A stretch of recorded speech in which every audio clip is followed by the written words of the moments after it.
पंजाब दे विच बिजली सस्ती हो गई है, पर कितनी सस्ती हुई है ये जानना जरूरी है। 12वीं के पक्के पेपरां दा कुछ हल निकलिया जां नहीं, ये भी बुलेटिन दे विच दस्सांगे। कौमांतरी हवाई उड़ाणां दे उत्ते पाबंदी होर वधा दित्ती गई है 1 महीने दी। किसानां दी फौज ने कैप्टन दे शहर पटियाले दे विच अपने तंबू गढ़ लए ने। गुरनाम सिंह चड़ूनी ने वड्डा ऐलान की कीता है भी दस्सांगे। दिल्ली दे विच लॉकडाउन हटाउणा केजरीवाल ने शुरू कर दित्ता है। एमरजेंसी बुलेटिन देखने वाले सारे दर्शकों का स्वागत है। मैं हरशरण कौर। बुलेटिन दे विच खबरां दे विस्तार तो पहला जान लैंदे हां कल दी लोक राय दा नतीजा। लोक राय सी कि 26 जनवरी हिंसा दे विच दिल्ली पुलिस ने कोर्ट दे विच दायर चार्जशीट च दावा कीता है कि हजूम दा इरादा लाल किले नूं किसान अंदोलन दे नवे मोर्चे विच बदलण दा सी। किसानां ने कहा कि दिल्ली पुलिस ने सानूं धक्के नाल लाल किले वल भेजिया सी। साडे 98% दर्शक किसानां दे कहे नाल सहमत ने कि धक्के नाल उन्हां नूं भेजिया गया ते 2% दर्शक दिल्ली पुलिस दे कहे नाल भी सहमत ने। आज दी लोक राय है कि कांग्रेस लीडर राहुल गांधी ने इल्जाम लाया कि मोदी सरकार मौतां दे आंकड़े जिहड़े दस रही है वो 100% झूठे ने। न्यूयॉर्क टाइम्स ने भी यही कहा है। तुहाडी की राय है, सरकार झूठ बोल रही है जां सच? तुसीं जरूर दस्सिओ जे तुहानूं लगदा है कि सरकार सच बोल रही है मौतां दे आंकड़े नूं लैके तां तुसीं यस जां हां दे विच उत्तर दिओ। जे तुहानूं लगदा है कि राहुल गांधी जां फिर अखबार ने जिहड़े वो सच बोल रहे ने कि मौतां दे आंकड़े झूठे ने तां तुसीं नो जां ना दे विच उत्तर दिओ। खबरां दे विस्तार दे विच सब तो पहला गल पंजाब दी। गल विद्यार्थियों दी करांगे। सब तो पहला 12वीं जमात दे पक्के पेपर होणगे जां नहीं होणगे। विद्यार्थी इस नूं लैके ही सोचते ने कि आखिरकार होऊगा कि साडे पेपरां दा की बनूगा।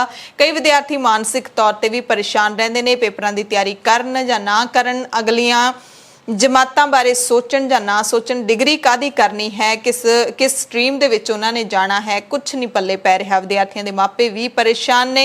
सरकारां ने यह फैसला कदों लेना है इस बारे कुछ पता नहीं, पर सुप्रीम कोर्ट ने CBSE अते ICSE बोर्ड दियां 12वीं दियां प्रीख्यावां लैण संबंधी फिलहाल फैसला सोमवार तक टाल दिता है। सुनवाई हुई सी पर सुनवाई दे विच कोई नतीजा नहीं निकलिया। कोरोना वायरस नूं देखदिआं 12वीं जमात दे बोर्ड पेपरां नूं रद्द करन दी मंग करन वाली पटीशन ते सुनवाई हुई है। इन्हां पेपरां नूं लैके सरकार भी 1 जून तक कोई ना कोई फैसला लै लवेगी। पिछले दिनी बैठक हुई सी ते प्रीख्या नूं लैके 2 वारी वड्डियां बैठकां हो चुकियां ने, पर हाले तक कोई निर्णय नहीं निकलिया ते सरकार दे वल्लों विद्यार्थियों की सुरक्षा नूं ही पहल दे आधार ते रख के कोई फैसला लिया जाएगा। सरकार दे वल्लों शायद देखा जा रहा है कि की पता है 1 जून तक जदों तक फैसला लैना है उदों तक कोरोना के केसां दे विच थोड़ी कमी आ जाए तो वो कोई फैसला लै सकण। हालांकि पिछले दिनी विद्यार्थियों ते उन्हां दे मापिआं ने मुहिम चलाई सी सोशल मीडिया ते कि पेपर रद्द किए जाण। जिहड़ी पटीशन पहुंची है सुप्रीम कोर्ट दे विच, उस दे विच मंग की गई है कि देश विच कोरोना करके हालात खराब ने, पेपर नहीं होने चाहिए। पेपर होने विद्यार्थियों की सेहत नाल खिलवाड़ करन दे तुल होवेगा। उन्होंने यह भी मांग की कि इस वेले मामला सर्वोच्च अदालत के विचार अधीन है, इस करके हाई कोर्टां इन्हां पेपरां दे नाल संबंधित सुनवाई ना करन। इस ते बेंच ने कह दिता है कि 31 मई तक इस ते कोई फैसला नहीं होवेगा। दूसरी वड्डी खबर, कौमांतरी उड़ाणां दे उत्ते पाबंदी 30 जून तक वधा दित्ती है। शहरी हवाबाजी के डायरैक्टर जनरल ने इसकी जानकारी दी है। उन्होंने कहा कि पाबंदी DGCA दे वल्लों प्रवानित अते कौमांतरी कार्गो दे उत्ते लागू नहीं होवेगी। बाकी सारियां उड़ाणा ना भारत तो बाहरले देशों के कोई उड़ान जा सकती है 30 जून तक, ना ही आ सकती है, पर जिन्होंने इजाजत खास तौर पर मिली हुई है उन्होंने उत्ते पाबंदी नहीं रहेगी। अगली वड्डी खबर पंजाबियों के लिए यह है कि पंजाब दे विच चोणां तो पहला सरकार ने तुहानूं एक तोहफा देने की कोशिश की है, बिजली सस्ती करन दा। घरेलू खपतकारां दे लई सस्ती बिजली का ऐलान किया गया। 50 पैसे तो 1 रुपया प्रति यूनिट रियायत है जिहड़ी वो मिली है ते चोण वरे तो पहला कैप्टन सरकार ने यह रियायत दी है, जबकि सनती ते कमर्शियल खपतकारां दीआं दरां दे विच कोई बदलाव नहीं होया। यह फैसला पंजाब स्टेट इलैक्ट्रिसिटी रैगूलेटरी कमिशन के नवे चेयरमैन विश्वाजीत खन्ना के वलों की मीटिंग दे विच लिया गया है ते ये जिहड़ियां दरां हैगियां ने घटियां होईयां इस साल यानी कि 1 जून 2021 तो लागू होणगियां ते 3 मार्च 2022 तक लागू रहणगियां, यानी कि बिल्कुल वोटां वाले महीने तक ये लागू रहणगियां।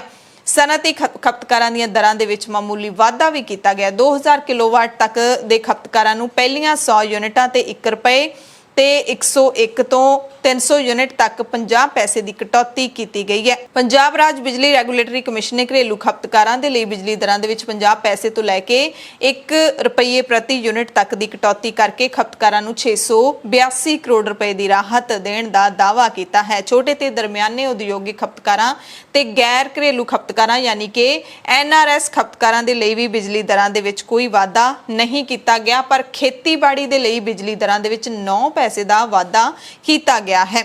ਬਿਜਲੀ ਦੀਆਂ ਜਿਹੜੀਆਂ ਦਰਾਂ 1 ਜੂਨ ਤੋਂ ਲਾਗੂ ਹੋਣੀਆਂ ਨੇ, ਇਸ ਬਾਰੇ ਥੋੜਾ ਜਿਹਾ ਹੋਰ ਸੌਖੇ ਤਰੀਕੇ ਨਾਲ ਅਸੀਂ ਤੁਹਾਨੂੰ ਦੱਸ ਦਿੰਨੇ ਆ ਕਿ 0 ਤੋਂ 100 ਯੂਨਿਟ ਤੱਕ 1 ਰੁਪਈਆ ਜਿਹੜਾ ਹੈਗਾ ਉਹ ਕਟੌਤੀ ਕੀਤੀ ਗਈ ਹੈ। 101 ਤੋਂ ਲੈ ਕੇ 300 ਯੂਨਿਟ ਤੱਕ 50 ਪੈਸੇ ਦੀ ਕਟੌਤੀ ਕੀਤੀ ਗਈ ਹੈ। 2 ਕਿਲੋਵਾਟ ਲੋਡ ਤੇ 50 ਪੈਸੇ ਤੋਂ ਲੈ ਕੇ 1 ਰੁਪਏ ਤੱਕ ਦੀ ਕਟੌਤੀ, 2 ਤੋਂ 7 ਕਿਲੋਵਾਟ ਲੋਡ ਦੇ ਲਈ 50 ਪੈਸੇ ਤੋਂ ਲੈ ਕੇ 75 ਪੈਸੇ ਦੀ ਕਟੌਤੀ ਹੈ ਜਿਹੜੀ ਉਹ ਕੀਤੀ ਗਈ ਹੈ। ਟਿਊਬਵੈਲ ਕਨੈਕਸ਼ਨ ਦੇ ਬਿਜਲੀ ਰੇਟਾਂ ਵਿੱਚ ਵਾਧਾ ਕੀਤਾ ਗਿਆ 9 ਪੈਸੇ ਪ੍ਰਤੀ ਯੂਨਿਟ ਦੇ ਹਿਸਾਬ ਦੇ ਨਾਲ। ਇਸ ਤੇ ਹੁਣ ਸਿਆਸਤ ਵੀ ਸ਼ੁਰੂ ਹੋ ਗਈ ਹੈ। ਬੀਜੇਪੀ ਲੀਡਰ ਹਰਜੀਤ ਗਰੇਵਾਲ ਨੇ ਕਿਹਾ ਹੈ ਕਿ ਪੰਜਾਬ ਦੇ ਵਿੱਚ ਪਹਿਲਾਂ ਹੀ ਪੂਰੇ ਦੇਸ਼ ਦੇ ਨਾਲੋਂ ਬਿਜਲੀ ਮਹਿੰਗੀ ਹੈ। ਪੰਜਾਬ ਦੇ ਮੁੱਖ ਮੰਤਰੀ ਕੈਪਟਨ ਅਮਰਿੰਦਰ ਸਿੰਘ ਨੂੰ ਬਿਜਲੀ ਹੋਰ ਸਸਤੀ ਕਰਨੀ ਚਾਹੀਦੀ ਸੀ। ਇਹ ਤਾਂ ਬਿਲਕੁਲ ਹੀ ਮਾਮੂਲੀ ਜਿਹੜੀ ਸਸਤੀ ਕੀਤੀ ਗਈ ਹੈ, ਲੋਕਾਂ ਦੇ ਲਈ ਕੋਈ ਰਾਹਤ ਨਹੀਂ ਹੈ, ਇਹ ਇੱਕ ਮਜ਼ਾਕ ਹੈ। 200 ਤੋਂ 250 ਯੂਨਿਟ ਤਾਂ ਹਰ ਗਰੀਬ ਤੋਂ ਗਰੀਬ ਵਿਅਕਤੀ ਦੇ ਘਰ ਦੇ ਵਿੱਚ ਵੀ ਲੱਗ ਜਾਂਦਾ ਹੈ, ਚਾਹੇ ਉਹ ਇੱਕ ਪੱਖਾ ਵੀ ਚਲਾਉਂਦਾ ਹੋਵੇ, ਉਹ ਕੀ ਕਰੇਗਾ। ਜਦ ਕਿ ਇਹ ਜਿਹੜੀ ਬਿਜਲੀ ਦੀ ਕਟੌਤੀ ਕਿੰਨੀ ਕੀਤੀ ਹੈ ਉਹ ਅਸੀਂ ਤੁਹਾਨੂੰ ਦੱਸ ਚੁੱਕੇ ਹਾਂ। ਸ਼੍ਰੋਮਣੀ ਅਕਾਲੀ ਦਲ ਨੇ ਵੀ ਰਿਐਕਸ਼ਨ ਦਿੱਤਾ ਹੈ। ਚਰਨਜੀਤ ਬਰਾੜ ਕਹਿ ਰਹੇ ਨੇ ਕਿ ਪੰਜਾਬ ਦੇ ਵਿੱਚ ਬਿਜਲੀ ਦਰਾਂ ਜਿਹੜੀਆਂ ਸਸਤੀਆਂ ਕੀਤੀਆਂ ਨੇ, ਪੰਜਾਬ ਸਰਕਾਰ ਨੇ 5 ਰੁਪਏ ਬਿਜਲੀ ਦੇਣ ਦਾ ਵਾਅਦਾ ਕੀਤਾ ਸੀ, ਪਰ ਅੱਜ 10 ਤੋਂ 11 ਰੁਪਏ ਪ੍ਰਤੀ ਯੂਨਿਟ ਪੈ ਰਿਹਾ ਹੈ। ਪੰਜਾਬ ਸਰਕਾਰ ਨੇ ਤਾਂ ਆਪਣਾ ਹੀ ਬੋਝ ਹਲਕਾ ਕੀਤਾ ਹੈ, ਲੋਕਾਂ ਤੇ ਤਾਂ ਬੋਝ ਹੀ ਪਿਆ ਹੋਇਆ। ਇਸ ਲਈ ਕੈਪਟਨ ਸਰਕਾਰ ਹਰ ਪਾਸਿਓਂ ਫੇਲ ਸਾਬਿਤ ਹੋਈ ਹੈ। ਇਹ ਮਹਿਜ਼ ਇੱਕ ਮਜ਼ਾਕ ਹੈ। 5 ਰੁਪਏ ਪ੍ਰਤੀ ਯੂਨਿਟ ਬਿਜਲੀ ਦਾ ਵਾਅਦਾ ਕਰਨ ਵਾਲੀ ਕੈਪਟਨ ਸਰਕਾਰ ਦੇ ਰਾਜ ਵਿੱਚ ਸੂਬੇ ਦੇ ਲੋਕਾਂ ਨੂੰ 10 ਤੋਂ 11 ਰੁਪਏ ਪ੍ਰਤੀ ਯੂਨਿਟ ਬਿਜਲੀ ਦੇ ਅਦਾ ਕਰਨੇ ਪੈਂਦੇ ਨੇ। ਨਾਲ ਹੀ ਉਹਨਾਂ ਨੇ ਇਹ ਵੀ ਕਹਿਤਾ ਕਿ ਸੁਖਬੀਰ ਸਿੰਘ ਬਾਦਲ ਨੇ ਸਾਰੇ ਪੰਜਾਬੀਆਂ ਨਾਲ ਵਾਅਦਾ ਕੀਤਾ ਹੈ ਕਿ ਜਦੋਂ ਸਾਡੀ ਸਰਕਾਰ ਆ ਜਾਏਗੀ ਤਾਂ ਅਸੀਂ ਬਿਜਲੀ ਦੇ ਰੇਟ ਨੇ ਜਿਹੜੇ ਉਹ ਸਸਤੇ ਕਰ ਦਿਆਂਗੇ, ਤੇ ਅਸੀਂ ਪਹਿਲਾਂ ਵੀ ਜਦੋਂ ਸਰਕਾਰ ਲਿਆਂਦੀ ਸੀ ਬਿਜਲੀ ਦੇ ਰੇਟ ਜੋ ਸਾਡੀ ਸਰਕਾਰ ਦੇ ਵੇਲੇ ਤੈਅ ਕੀਤੇ ਗਏ ਸੀ ਉਹੀ ਅਸੀਂ ਵਾਪਸ ਲੈ ਕੇ ਆਵਾਂਗੇ। ਕਿਸਾਨਾਂ ਦੇ ਰੋਸ ਪ੍ਰਦਰਸ਼ਨਾਂ ਦੀ ਗੱਲ ਕਰ ਲਈਏ ਤਾਂ ਕਿਸਾਨਾਂ ਨੇ ਨੋਇਡਾ ਦੇ ਜੇਵਰ ਟੋਲ ਪਲਾਜ਼ਾ ਤੇ ਵੱਡੀ ਗਿਣਤੀ ਦੇ ਵਿੱਚ 3 ਖੇਤੀ ਕਾਨੂੰਨਾਂ ਦੇ ਖਿਲਾਫ ਰੋਸ ਪ੍ਰਦਰਸ਼ਨ ਕੀਤਾ, ਜਿਸ ਕਾਰਨ ਯਮੁਨਾ ਐਕਸਪ੍ਰੈਸਵੇ ਤੇ ਇੱਕ ਪਾਸੇ ਆਵਾਜਾਈ ਪ੍ਰਭਾਵਿਤ ਹੋਈ। ਭਾਰਤੀ ਕਿਸਾਨ ਯੂਨੀਅਨ ਦੇ ਜਿਹੜੇ ਕਾਰਕੁਨ ਗੌਤਮ ਬੁੱਧ ਨਗਰ ਦੇ ਵਿੱਚ ਲੰਗੀ ਸ਼ਾਮ ਤੋਂ ਹੀ ਪੁੱਜਣੇ ਸ਼ੁਰੂ ਹੋ ਗਏ ਸੀ। ਇਸ ਤੋਂ ਬਾਅਦ ਪੁਲਿਸ ਕੁਝ ਕਿਸਾਨ ਲੀਡਰਾਂ ਨੂੰ ਦੇਰ ਰਾਤ ਥਾਣੇ ਵੀ ਲੈ ਗਈ ਸੀ। ਉਹਨਾਂ ਨੂੰ ਪ੍ਰਦਰਸ਼ਨ ਕਰਨ ਵਾਲੀ ਥਾਂ ਖਾਲੀ ਕਰਨ ਲਈ ਕਿਹਾ, ਪਰ ਕਿਸਾਨ ਨਹੀਂ ਮੰਨੇ ਤੇ ਮੁੜ ਧਰਨੇ ਵਾਲੀ ਥਾਂ ਤੇ ਜਾ ਕੇ ਪ੍ਰਦਰਸ਼ਨ ਕੀਤਾ। ਪੁਲਿਸ ਅਧਿਕਾਰੀਆਂ ਨੇ ਦੱਸਿਆ ਕਿ ਕਿਸਾਨਾਂ ਨੇ ਯਮੁਨਾ ਐਕਸਪ੍ਰੈਸਵੇ ਦੀਆਂ 2 ਲੇਨਾਂ ਤੇ ਟ੍ਰੈਫਿਕ ਰੋਕਿਆ। ਇਸੇ ਦਰਮਿਆਨ ਭਾਰਤੀ ਕਿਸਾਨ ਯੂਨੀਅਨ ਏਕਤਾ ਉਗਰਾਹਾਂ ਦੀ ਅਗਵਾਈ ਦੇ ਵਿੱਚ ਕਿਸਾਨਾਂ ਦੀ ਵੱਡੀ ਫੌਜ ਮੁੱਖ ਮੰਤਰੀ ਕੈਪਟਨ ਅਮਰਿੰਦਰ ਸਿੰਘ ਦੇ ਸ਼ਹਿਰ ਪਟਿਆਲਾ ਦੇ ਵਿੱਚ ਵੀ ਪਹੁੰਚ ਗਈ ਹੈ। ਮੁੱਖ ਮੰਤਰੀ ਕੈਪਟਨ ਅਮਰਿੰਦਰ ਸਿੰਘ ਨੇ ਅਪੀਲ ਵੀ ਕੀਤੀ ਸੀ ਕਿਸਾਨਾਂ ਨੂੰ ਕਿ ਧਰਨਾ ਨਾ ਲਾਇਆ ਜਾਵੇ, 3 ਦਿਨਾਂ ਦਾ ਧਰਨਾ ਹੈ, ਪਰ ਉਗਰਾਹਾਂ ਜਥੇਬੰਦੀ ਨੇ ਕੈਪਟਨ ਦੀ ਅਪੀਲ ਨੂੰ ਠੁਕਰਾ ਦਿੱਤਾ ਸੀ। ਭਾਰਤੀ ਕਿਸਾਨ ਯੂਨੀਅਨ ਏਕਤਾ ਉਗਰਾਹਾਂ ਦੇ ਜਿਹੜੇ ਪ੍ਰਧਾਨ ਜੋਗਿੰਦਰ ਸਿੰਘ ਉਗਰਾਹਾਂ ਖੁਦ ਇਸ ਧਰਨੇ ਦੀ ਅਗਵਾਈ ਕਰ ਰਹੇ ਨੇ। ਧਰਨੇ ਵਿੱਚ ਵੱਡੀ ਗਿਣਤੀ ਵਿੱਚ ਕਿਸਾਨ, ਬੀਬੀਆਂ, ਬੱਚੇ ਤੇ ਬਜ਼ੁਰਗ ਪਹੁੰਚੇ ਹੋਏ ਨੇ। ਜੋਗਿੰਦਰ ਸਿੰਘ ਉਗਰਾਹਾਂ ਨੇ ਕਿਹਾ ਕਿ ਕਿਸਾਨ ਅੰਦੋਲਨ ਦੀਆਂ ਬਹੁਤ ਵੱਡੀਆਂ ਪ੍ਰਾਪਤੀਆਂ ਨੇ। ਉਗਰਾਹਾਂ ਨੇ ਹਰਿਆਣਾ ਸਰਕਾਰ ਦੇ ਵੱਲੋਂ ਕਿਸਾਨ ਅੰਦੋਲਨ ਤੋਂ ਕਰੋਨਾ ਫੈਲਾਅ ਬਾਰੇ ਜਾਰੀ ਕੀਤੀ ਜਿਹੜੀ ਰਿਪੋਰਟ ਹੈ ਉਸ ਬਾਰੇ ਬੋਲਦਿਆਂ ਕਿਹਾ ਕਿ ਤੁਸੀਂ ਧਰਨੇ ਦੇ ਆਲੇ ਦੁਆਲੇ ਤੇ ਪਿੰਡਾਂ ਵਾਲੇ ਲੋਕਾਂ ਤੋਂ ਪੁੱਛ ਸਕਦੇ ਹੋ ਕਿ ਕੀ ਕਰੋਨਾ ਧਰਨਿਆਂ ਤੋਂ ਫੈਲ ਰਿਹਾ ਹੈ। ਕਿਸਾਨ ਅੰਦੋਲਨ ਵਿੱਚ ਤਾਂ ਇੱਕ ਵੀ ਕਿਸਾਨ ਕਰੋਨਾ ਦੇ ਨਾਲ ਨਹੀਂ ਮਰਿਆ। ਕਿਸਾਨ ਮੋਰਚਿਆਂ ਦੇ ਉੱਤੇ ਦਵਾਈਆਂ ਤੇ ਹੋਰ ਮੈਡੀਕਲ ਸਹੂਲਤਾਂ ਦਾ ਪੂਰਾ ਪ੍ਰਬੰਧ ਹੈ। ਸਰਕਾਰ ਨੇ ਇੱਕ ਵਾਰੀ ਵੀ ਕਿਸਾਨ ਮੋਰਚਿਆਂ ਤੇ ਮੈਡੀਕਲ ਪ੍ਰਬੰਧ ਨਹੀਂ ਕੀਤਾ, ਨਾ ਹੀ ਕਰੋਨਾ ਦੀ ਵੈਕਸੀਨ ਭੇਜੀ ਹੈ।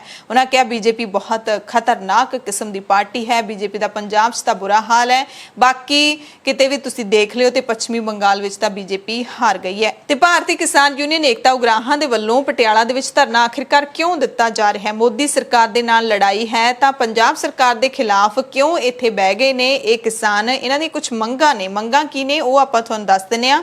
3 ਖੇਤੀ ਕਾਨੂੰਨ ਰੱਦ ਕੀਤੇ ਜਾਣ, ਇਹ ਜਿਹੜੀਆਂ ਮੰਗਾਂ ਨੇ ਕੇਂਦਰ ਸਰਕਾਰ ਵੱਲੋਂ ਨੇ। ਬਿਜਲੀ ਬਿੱਲ 2020 ਰੱਦ ਕੀਤਾ ਜਾਵੇ, ਪਰਾਲੀ ਨਾਲ ਸੰਬੰਧਿਤ ਆਰਡੀਨੈਂਸ ਰੱਦ ਕੀਤਾ ਜਾਵੇ, ਸਾਰੀਆਂ ਫਸਲਾਂ ਦੀ MSP ਖਰੀਦ ਦੀ ਗਰੰਟੀ ਦਾ ਕਾਨੂੰਨ ਬਣਾਇਆ ਜਾਵੇ, ਸਾਰੇ ਗਰੀਬ ਲੋਕਾਂ ਲਈ ਜਨਤਕ ਵੰਡ ਪ੍ਰਣਾਲੀ ਲਾਗੂ ਕੀਤੀ ਜਾਵੇ।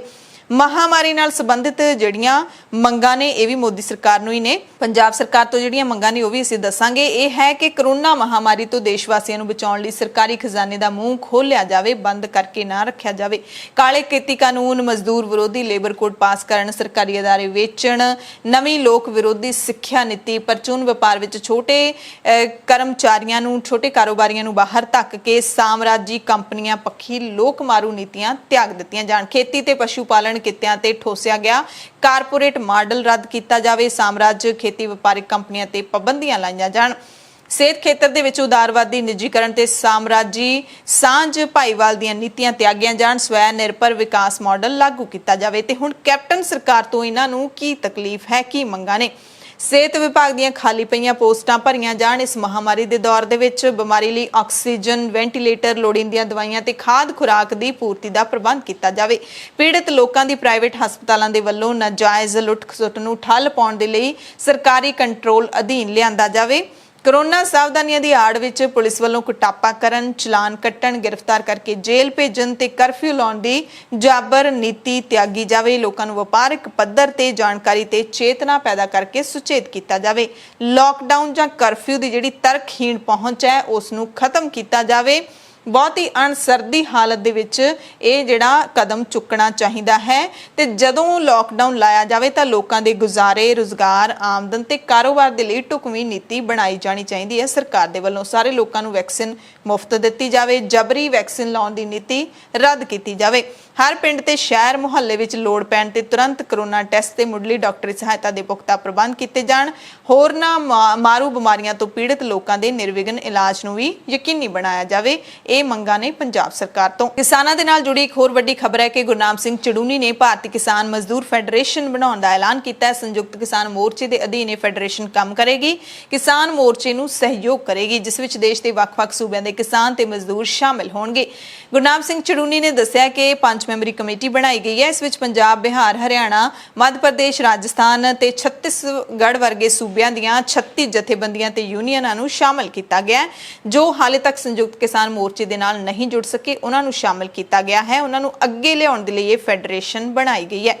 ਇਸੇ ਦਰਮਿਆਨ ਭਾਰਤੀ ਕਿਸਾਨ ਯੂਨੀਅਨ ਦੇ ਹਰਿਆਣਾ ਤੋਂ ਜਿਹੜੇ ਲੀਡਰ ਨੇ ਗੁਰਨਾਮ ਸਿੰਘ ਚੜੂਨੀ, ਇਹਨਾਂ ਨੇ ਆਪਣੀ ਪੰਜਾਬ ਇਕਾਈ ਦਾ ਵੀ ਗਠਨ ਕਰ ਦਿੱਤਾ ਹੈ। ਹੁਣ ਤੱਕ ਇਹ ਜਥੇਬੰਦੀ ਹਰਿਆਣਾ ਤੱਕ ਹੀ ਆਪਣੀ ਗਤੀਵਿਧੀਆਂ ਤੱਕ ਸੀਮਿਤ ਸੀ, ਪਰ ਹੁਣ ਇਸਨੇ ਪੰਜਾਬ ਦੇ ਵਿੱਚ ਵੀ ਆਪਣੇ ਆਪ ਨੂੰ ਸਰਗਰਮ ਕਰਨ ਦਾ ਐਲਾਨ ਕਰ ਦਿੱਤਾ ਹੈ। ਯੂਨੀਅਨ ਦੇ ਹਰਿਆਣਾ ਇਕਾਈ ਦੇ ਪ੍ਰਧਾਨ ਗੁਰਨਾਮ ਸਿੰਘ ਚੜੂਨੀ ਨੇ ਬੁੱਧਵਾਰ ਨੂੰ ਪੰਜਾਬ ਦੇ ਵਿੱਚ ਆ ਕੇ ਖੁਦ ਇਸ ਦਾ ਐਲਾਨ ਕੀਤਾ। ਚੜੂਨੀ ਕਿਸਾਨ ਅੰਦੋਲਨ ਦੇ ਵਿੱਚ ਇੱਕਦਮ ਉੱਭਰ ਕੇ ਸਾਹਮਣੇ ਆਉਣ ਵਾਲੇ ਲੀਡਰ ਨੇ ਤੇ ਇੱਕ ਵੱਡੀ ਮਕਬੂਲੀਅਤ ਹਾਸਲ ਕਰਨ ਵਾਲੇ ਲੀਡਰ ਨੇ, ਕਿਸਾਨ ਲੀਡਰ ਨੇ। ਕਿਸਾਨ ਅੰਦੋਲਨ ਦੇ ਪੰਜਾਬ ਤੋਂ ਹਰਿਆਣਾ ਹੁੰਦੇ ਹੋਏ ਦਿੱਲੀ ਤੱਕ ਪਹੁੰਚਾਉਣ ਦੇ ਵਿੱਚ ਚੜੂਨੀ ਦਾ ਅਹਿਮ ਯੋਗਦਾਨ ਰਿਹਾ ਹੈ। ਗੁਰਨਾਮ ਸਿੰਘ ਚੜੂਨੀ ਮੁਤਾਬਿਕ ਹੁਣ ਸਾਡੀ ਜਥੇਬੰਦੀ ਪੰਜਾਬ ਦੇ ਵਿੱਚ ਵੀ ਵਿਸਥਾਰ ਕਰੇਗੀ। ਪੰਜਾਬ ਦੇ ਵਿੱਚ ਇਹਨਾਂ ਦੀ ਜਥੇਬੰਦੀ ਦਾ ਪ੍ਰਧਾਨ ਗੁਰਮੀਤ ਸਿੰਘ ਨੂੰ ਬਣਾਇਆ ਗਿਆ ਹੈ ਤੇ ਉਹਨਾਂ ਨੂੰ ਪੰਜਾਬ ਦੇ ਵਿੱਚ ਵਿਸਥਾਰ ਸੰਬੰਧੀ ਸਾਰੇ ਅਧਿਕਾਰ ਦੇ ਦਿੱਤੇ ਗਏ ਨੇ। ਫਤਿਹਗੜ੍ਹ ਸਾਹਿਬ ਦੇ ਵਿੱਚ ਪਹੁੰਚੇ ਸੀ ਚੜੂਨੀ। ਉਹਨਾਂ ਨੇ ਕਿਹਾ ਕਿ ਸਾਡੀ ਜਥੇਬੰਦੀ ਦਾ ਸਿਆਸੀ ਹਿੱਤਾਂ ਦੀ ਥਾਂ ਸਿਰਫ ਕਿਸਾਨੀ ਮੁੱਦਿਆਂ ਤੇ ਹੀ ਧਿਆਨ ਕੇਂਦਰਿਤ ਰਹੂਗਾ। ਅਸਲ ਦੇ ਵਿੱਚ ਕਹਿੰਦੇ ਸਾਡੇ ਮਾਝਾ, ਮਾਲਵਾ ਤੇ ਦੁਆਬਾ ਦੇ ਵਿੱਚ ਜਿਹੜੇ ਕਿਸਾਨ ਜਥੇਬੰਦੀਆਂ ਨੇ ਉਹਨਾਂ ਨੇ ਆਪਣੇ ਆਪ ਨੂੰ ਸਾਡੀ ਜਥੇਬੰਦੀ ਦੇ ਵਿੱਚ ਸ਼ਾਮਿਲ ਕਰ ਲਿਆ ਤੇ ਹੁਣ ਇਹ ਭਾਰਤੀ ਕਿਸਾਨ ਯੂਨੀਅਨ ਚੜੂਨੀ ਦੇ ਲਈ ਹੀ ਕੰਮ ਕਰਨਗੇ ਤੇ ਸਾਡੀ ਜਥੇਬੰਦੀ ਪੰਜਾਬ ਦੇ ਵਿੱਚ ਕਿਸਾਨੀ ਮੁੱਦਿਆਂ ਨੂੰ ਜ਼ੋਰ-ਸ਼ੋਰ ਦੇ ਨਾਲ ਚੁੱਕੇਗੀ। ਚੜੂਨੀ ਦੇ ਵੱਲੋਂ ਆਪਣੀ ਜਥੇਬੰਦੀ ਦਾ ਵਿਸਥਾਰ ਕਰਨ ਦੇ ਫੈਸਲੇ ਦੇ ਉੱਤੇ ਬਲਵੀਰ ਸਿੰਘ ਰਾਜੇਵਾਲ ਨੇ ਕੀ ਕਿਹਾ ਹੈ। ਰਾਜੇਵਾਲ ਕਹਿੰਦੇ ਨੇ ਕਿ ਸਾਰੀਆਂ ਜਥੇਬੰਦੀਆਂ ਇਕਜੁੱਟ ਨੇ। ਅੰਦੋਲਨ ਇੱਕ ਵੱਡਾ ਪਰਿਵਾਰ ਹੈ, ਪਰ ਜਿਸ ਘਰ ਵਿੱਚ ਇੱਕ ਤੋਂ ਵੱਧ ਮੈਂਬਰ ਹੋਣ ਤਾਂ ਭਾਂਡੇ ਤਾਂ ਖੜਕਦੇ ਹੀ ਹੁੰਦੇ ਨੇ। ਯਾਨੀ ਕਿ ਥੋੜਾ ਜਿਹਾ ਇਤਰਾਜ਼ ਤਾਂ ਉਹਨਾਂ ਨੂੰ ਹੋਇਆ ਹੈ, ਪਰ ਕਹਿੰਦੇ ਜੇ ਅਸੀਂ ਆਪਣੇ ਉਦੇਸ਼ ਦੀ ਗੱਲ ਕਰੀਏ ਤਾਂ ਸਾਡਾ ਮਕਸਦ ਸਭ ਦਾ ਇੱਕੋ ਹੀ ਹੈ, ਖੇਤੀ ਕਾਨੂੰਨ ਰੱਦ ਕਰਵਾਉਣਾ। ਕਿਸਾਨ ਮੋਰਚੇ ਦੇ ਇੱਕ ਹੋਰ ਲੀਡਰ ਡਾਕਟਰ ਦਰਸ਼ਨਪਾਲ ਨੇ ਕਿਹਾ ਕਿ ਚੜੂਨੀ ਨੂੰ ਆਪਣੀ ਜਥੇਬੰਦੀ ਦਾ ਵਿਸਥਾਰ ਕਰਨ ਦਾ ਪੂਰਾ ਅਧਿਕਾਰ ਹੈ। ਜੇਕਰ ਉਹ ਪੰਜਾਬ ਦੇ ਵਿੱਚ ਆਏ ਨੇ ਤਾਂ ਅਸੀਂ ਉਹਨਾਂ ਨੂੰ ਜੀ ਆਇਆਂ ਨੂੰ ਕਹਿੰਦੇ ਹਾਂ। ਜਿਸ ਤਰੀਕੇ ਦੇ ਨਾਲ ਗੁਰਨਾਮ ਸਿੰਘ ਚੜੂਨੀ ਦੀ ਜਥੇਬੰਦੀ ਨੇ ਅੰਦੋਲਨ ਦੇ ਵਿੱਚ ਕੰਮ ਕੀਤਾ ਹੈ, ਉਸ ਨਾਲ ਉਹਨਾਂ ਦੀ ਜਥੇਬੰਦੀ ਦੇਸ਼ ਵਿਆਪੀ ਜਥੇਬੰਦੀ ਬਣ ਗਈ ਹੈ ਤੇ ਇਸ ਨਾਲ ਕਿਸਾਨ ਅੰਦੋਲਨ ਹੋਰ ਮਜ਼ਬੂਤ ਹੋਏਗਾ। ਸੰਯੁਕਤ ਕਿਸਾਨ ਮੋਰਚੇ ਦੇ ਲੀਡਰਾਂ ਨੇ ਸਿੰਘੂ ਬਾਰਡਰ ਦੇ ਉੱਤੇ ਗੋਲਡਨ ਹੱਟ ਢਾਬੇ ਦੇ ਮਾਲਕ ਰਾਮ ਸਿੰਘ ਰਾਣਾ ਦਾ ਇੱਕ ਵਾਰ ਫਿਰ ਤੋਂ ਧੰਨਵਾਦ ਕੀਤਾ ਹੈ, ਕਿਉਂਕਿ ਰਾਮ ਸਿੰਘ ਰਾਣਾ ਪਹਿਲਾਂ ਤੋਂ ਹੀ ਆਪਣਾ ਆਲੀਸ਼ਾਨ ਰੈਸਟੋਰੈਂਟ ਗਾਹਕਾਂ ਦੇ ਲਈ ਬੰਦ ਕਰਕੇ ਕਿਸਾਨਾਂ ਦੇ ਸਪੁਰਦ ਕਰ ਚੁੱਕੇ ਨੇ। ਕਿਸਾਨ ਲੀਡਰਾਂ ਨੇ ਦੱਸਿਆ ਕਿ ਪਹਿਲਾਂ ਲੰਗਰ ਦੀ ਸੇਵਾ ਦੇ ਨਾਲ-ਨਾਲ ਉਹਨਾਂ ਨੇ ਆਰਓ ਵਾਲੇ ਠੰਡੇ ਪਲਾਂਟ ਦੀ ਮੁਫਤ ਸੇਵਾ ਕੀਤੀ ਕਿਸਾਨਾਂ ਦੇ ਲਈ। ਉਸ ਤੋਂ ਬਾਅਦ ਕਿਸਾਨ ਮੋਰਚੇ ਤੇ ਆਟਾ ਚੱਕੀਆਂ ਦੀ ਵੀ ਮੁਫਤ ਸੇਵਾ ਕੀਤੀ ਤੇ ਹੁਣ ਉਹਨਾਂ ਨੇ ਧਰਨੇ ਦੇ ਵਿੱਚ ਬੈਠੇ ਕਿਸਾਨਾਂ ਦੇ ਲਈ ਮੁਫਤ ਦੁੱਧ ਸੇਵਾ ਕਰਨ ਦਾ ਐਲਾਨ ਕੀਤਾ ਹੈ। ਇਸ ਸੇਵਾ ਦੇ ਵਿੱਚ ਕਿਸਾਨ ਲੀਡਰਾਂ ਨੇ ਕਿਹਾ ਕਿ ਬਹੁਤ ਲਾਗਤ ਆਵੇਗੀ ਤੇ ਇਸ ਸੇਵਾ ਦੇ ਲਈ ਅਸੀਂ ਰਾਮ ਸਿੰਘ ਰਾਣਾ ਦਾ ਧੰਨਵਾਦ ਕਰਦੇ ਹਾਂ ਤੇ ਉਹਨਾਂ ਦੀ ਸੇਵਾ ਨੂੰ ਸਲਾਮ ਵੀ ਕਰਦੇ ਹਾਂ। ਸਰਵਉੱਚ ਅਦਾਲਤ ਨੇ ਸੂਬਿਆਂ ਨੂੰ ਹੁਕਮ ਦਿੱਤੇ ਨੇ ਕਿ ਕਰੋਨਾ ਮਹਾਮਾਰੀ ਦੌਰਾਨ ਅਨਾਥ ਹੋਏ ਆਪਣੇ ਸੂਬਿਆਂ ਦੇ ਬੱਚਿਆਂ ਦੀ ਨਿਸ਼ਾਨਦੇਹੀ ਕਰਨ, ਉਹਨਾਂ ਨੂੰ ਰਾਹਤ ਦੇਣ। ਅਦਾਲਤੀ ਬੈਂਚ ਨੇ ਕਿਹਾ ਕਿ ਕਰੋਨਾ ਮਹਾਮਾਰੀ ਦੌਰਾਨ ਵੱਡੀ ਗਿਣਤੀ ਵਿੱਚ ਬੱਚਿਆਂ ਦੇ ਸਿਰਾਂ ਤੋਂ ਮਾਪਿਆਂ ਦਾ ਸਾਇਆ ਉੱਠ ਗਿਆ, ਜਿਸ ਕਰਕੇ ਉਹ ਗਲੀਆਂ ਦੇ ਵਿੱਚ ਰੁਲ ਰਹੇ ਨੇ। ਜਸਟਿਸ LN ਰਾਓ ਤੇ ਅਨਿਰੁੱਧ ਬੋਸ ਨੇ ਜ਼ਿਲ੍ਹਾ ਅਧਿਕਾਰੀਆਂ ਨੂੰ ਹਦਾਇਤ ਕੀਤੀ ਹੈ ਕਿ ਉਹ ਇਹਨਾਂ ਬੱਚਿਆਂ ਦੇ ਅੰਕੜੇ national commission for protection of child right the website ਉੱਤੇ ਸ਼ਨੀਵਾਰ ਸ਼ਾਮ ਤੱਕ ਅਪਲੋਡ ਕਰਨ। ਯਾਨੀ ਕਿ ਇਹ ਬਹੁਤ ਜਿਹੜਾ ਇੱਕ ਆਪਾਂ ਕਹਿ ਸਕਦੇ ਹਾਂ ਕਿ ਚੰਗਾ ਹੁਕਮ ਦਿੱਤਾ ਗਿਆ ਹੈ। ਉਹਨਾਂ ਬੱਚਿਆਂ ਦੇ ਲਈ ਰਾਹਤ ਭਰਿਆ ਹੁਕਮ ਹੈ ਜਿਹੜੇ ਅਨਾਥ ਹੋ ਗਏ ਨੇ, ਜਿਹੜੇ ਮਾਪਿਆਂ ਤੋਂ ਬਿਨਾਂ ਹੋ ਗਏ ਨੇ ਇਸ ਮਹਾਮਾਰੀ ਦੇ ਵਿੱਚ। ਉਹਨਾਂ ਦੀ ਸਾਂਭ ਸੰਭਾਲ ਦੇ ਲਈ ਹੁਣ ਸੂਬਿਆਂ ਨੂੰ ਹਦਾਇਤ ਦਿੱਤੀ ਗਈ ਹੈ ਸੁਪਰੀਮ ਕੋਰਟ ਦੇ ਵੱਲੋਂ। ਪੰਜਾਬ ਦੇ ਵਿੱਚ ਕਰੋਨਾ ਵਾਇਰਸ ਦੇ ਵੱਧਦੇ ਮਾਮਲਿਆਂ ਬਾਰੇ ਸੁਣਵਾਈ ਕਰ ਰਹੇ ਪੰਜਾਬ ਤੇ ਹਰਿਆਣਾ ਹਾਈ ਕੋਰਟ ਨੇ ਪੰਜਾਬ ਤੇ ਹਰਿਆਣਾ ਦੀਆਂ ਸਰਕਾਰਾਂ ਅਤੇ ਚੰਡੀਗੜ੍ਹ ਪ੍ਰਸ਼ਾਸਨ ਨੂੰ ਵੀ ਹਦਾਇਤ ਦਿੱਤੀ ਹੈ ਕਿ ਦੋਵੇਂ ਸੂਬਿਆਂ ਤੇ ਯੂਨੀਅਨ ਟੈਰੀਟਰੀਜ਼ ਦੇ ਵਿੱਚ ਕਰੋਨਾ ਵਾਇਰਸ ਦੇ RT-PCR ਟੈਸਟ ਦੀਆਂ ਕੀਮਤਾਂ ਇੱਕੋ ਜਿਹੀਆਂ ਕੀਤੀਆਂ ਜਾਣ। ਯਾਨੀ ਕਿ ਪੰਜਾਬ, ਹਰਿਆਣਾ ਤੇ ਚੰਡੀਗੜ੍ਹ ਦੇ ਵਿੱਚ RT-PCR ਦੀ ਟੈਸਟ ਦੀ ਕੀਮਤ ਇੱਕੋ ਜਿਹੀ ਹੋਣੀ ਚਾਹੀਦੀ ਹੈ। ਬੈਂਚ ਨੇ ਕਿਹਾ ਕਿ ਪੰਜਾਬ ਸਰਕਾਰ ਦੇ ਵੱਲੋਂ ਤੈਅ ਕੀਤੀਆਂ ਕੀਮਤਾਂ ਨੂੰ ਦੇਖਦੇ ਹੋਏ ਲੱਗਦਾ ਹੈ ਹਰਿਆਣਾ ਤੇ ਚੰਡੀਗੜ੍ਹ ਨੂੰ ਆਪਣੀਆਂ ਕੀਮਤਾਂ ਤੇ ਮੁੜ ਤੋਂ ਵਿਚਾਰ ਕਰਨਾ ਚਾਹੀਦਾ ਹੈ। ਇਸੇ ਦਰਮਿਆਨ DRDO ਨੇ ਜਿਹੜੀ ਕੋਵਿਡ ਦੇ ਲਈ ਦਵਾਈ ਤਿਆਰ ਕੀਤੀ ਹੈ ਉਸ ਦਾ ਰੇਟ ਵੀ ਤੈਅ ਕਰ ਦਿੱਤਾ ਹੈ। ਇਹ ਦਵਾਈ 990 ਰੁਪਏ ਦੇ ਵਿੱਚ ਮਿਲੇਗੀ। ओरल दवाई 2-डिऑक्सी डी ग्लूकोज ਜਾਂ ਇਸ ਨੂੰ 2DG ਕਿਹਾ ਜਾਵੇਗਾ। ਇਸ ਨੂੰ ਡਰੱਗ ਕੰਟਰੋਲਰ ਨੇ ਐਮਰਜੈਂਸੀ ਵਰਤੋਂ ਦੇ ਲਈ ਮਨਜ਼ੂਰੀ ਦਿੱਤੀ ਹੈ। ਇਹ ਦਵਾਈ ਹੈ ਜਿਹੜੀ ਉਹ ਪਾਊਡਰ ਦੇ ਰੂਪ 'ਚ ਮਿਲੇਗੀ, ਛੋਟੀ ਲਿਫਾਫੀ ਦੇ ਵਿੱਚ ਮਿਲੇਗੀ। ਇਸ ਨੂੰ ਪਾਣੀ ਦੇ ਵਿੱਚ ਘੋਲ ਕੇ ਪੀਤਾ ਜਾਏਗਾ।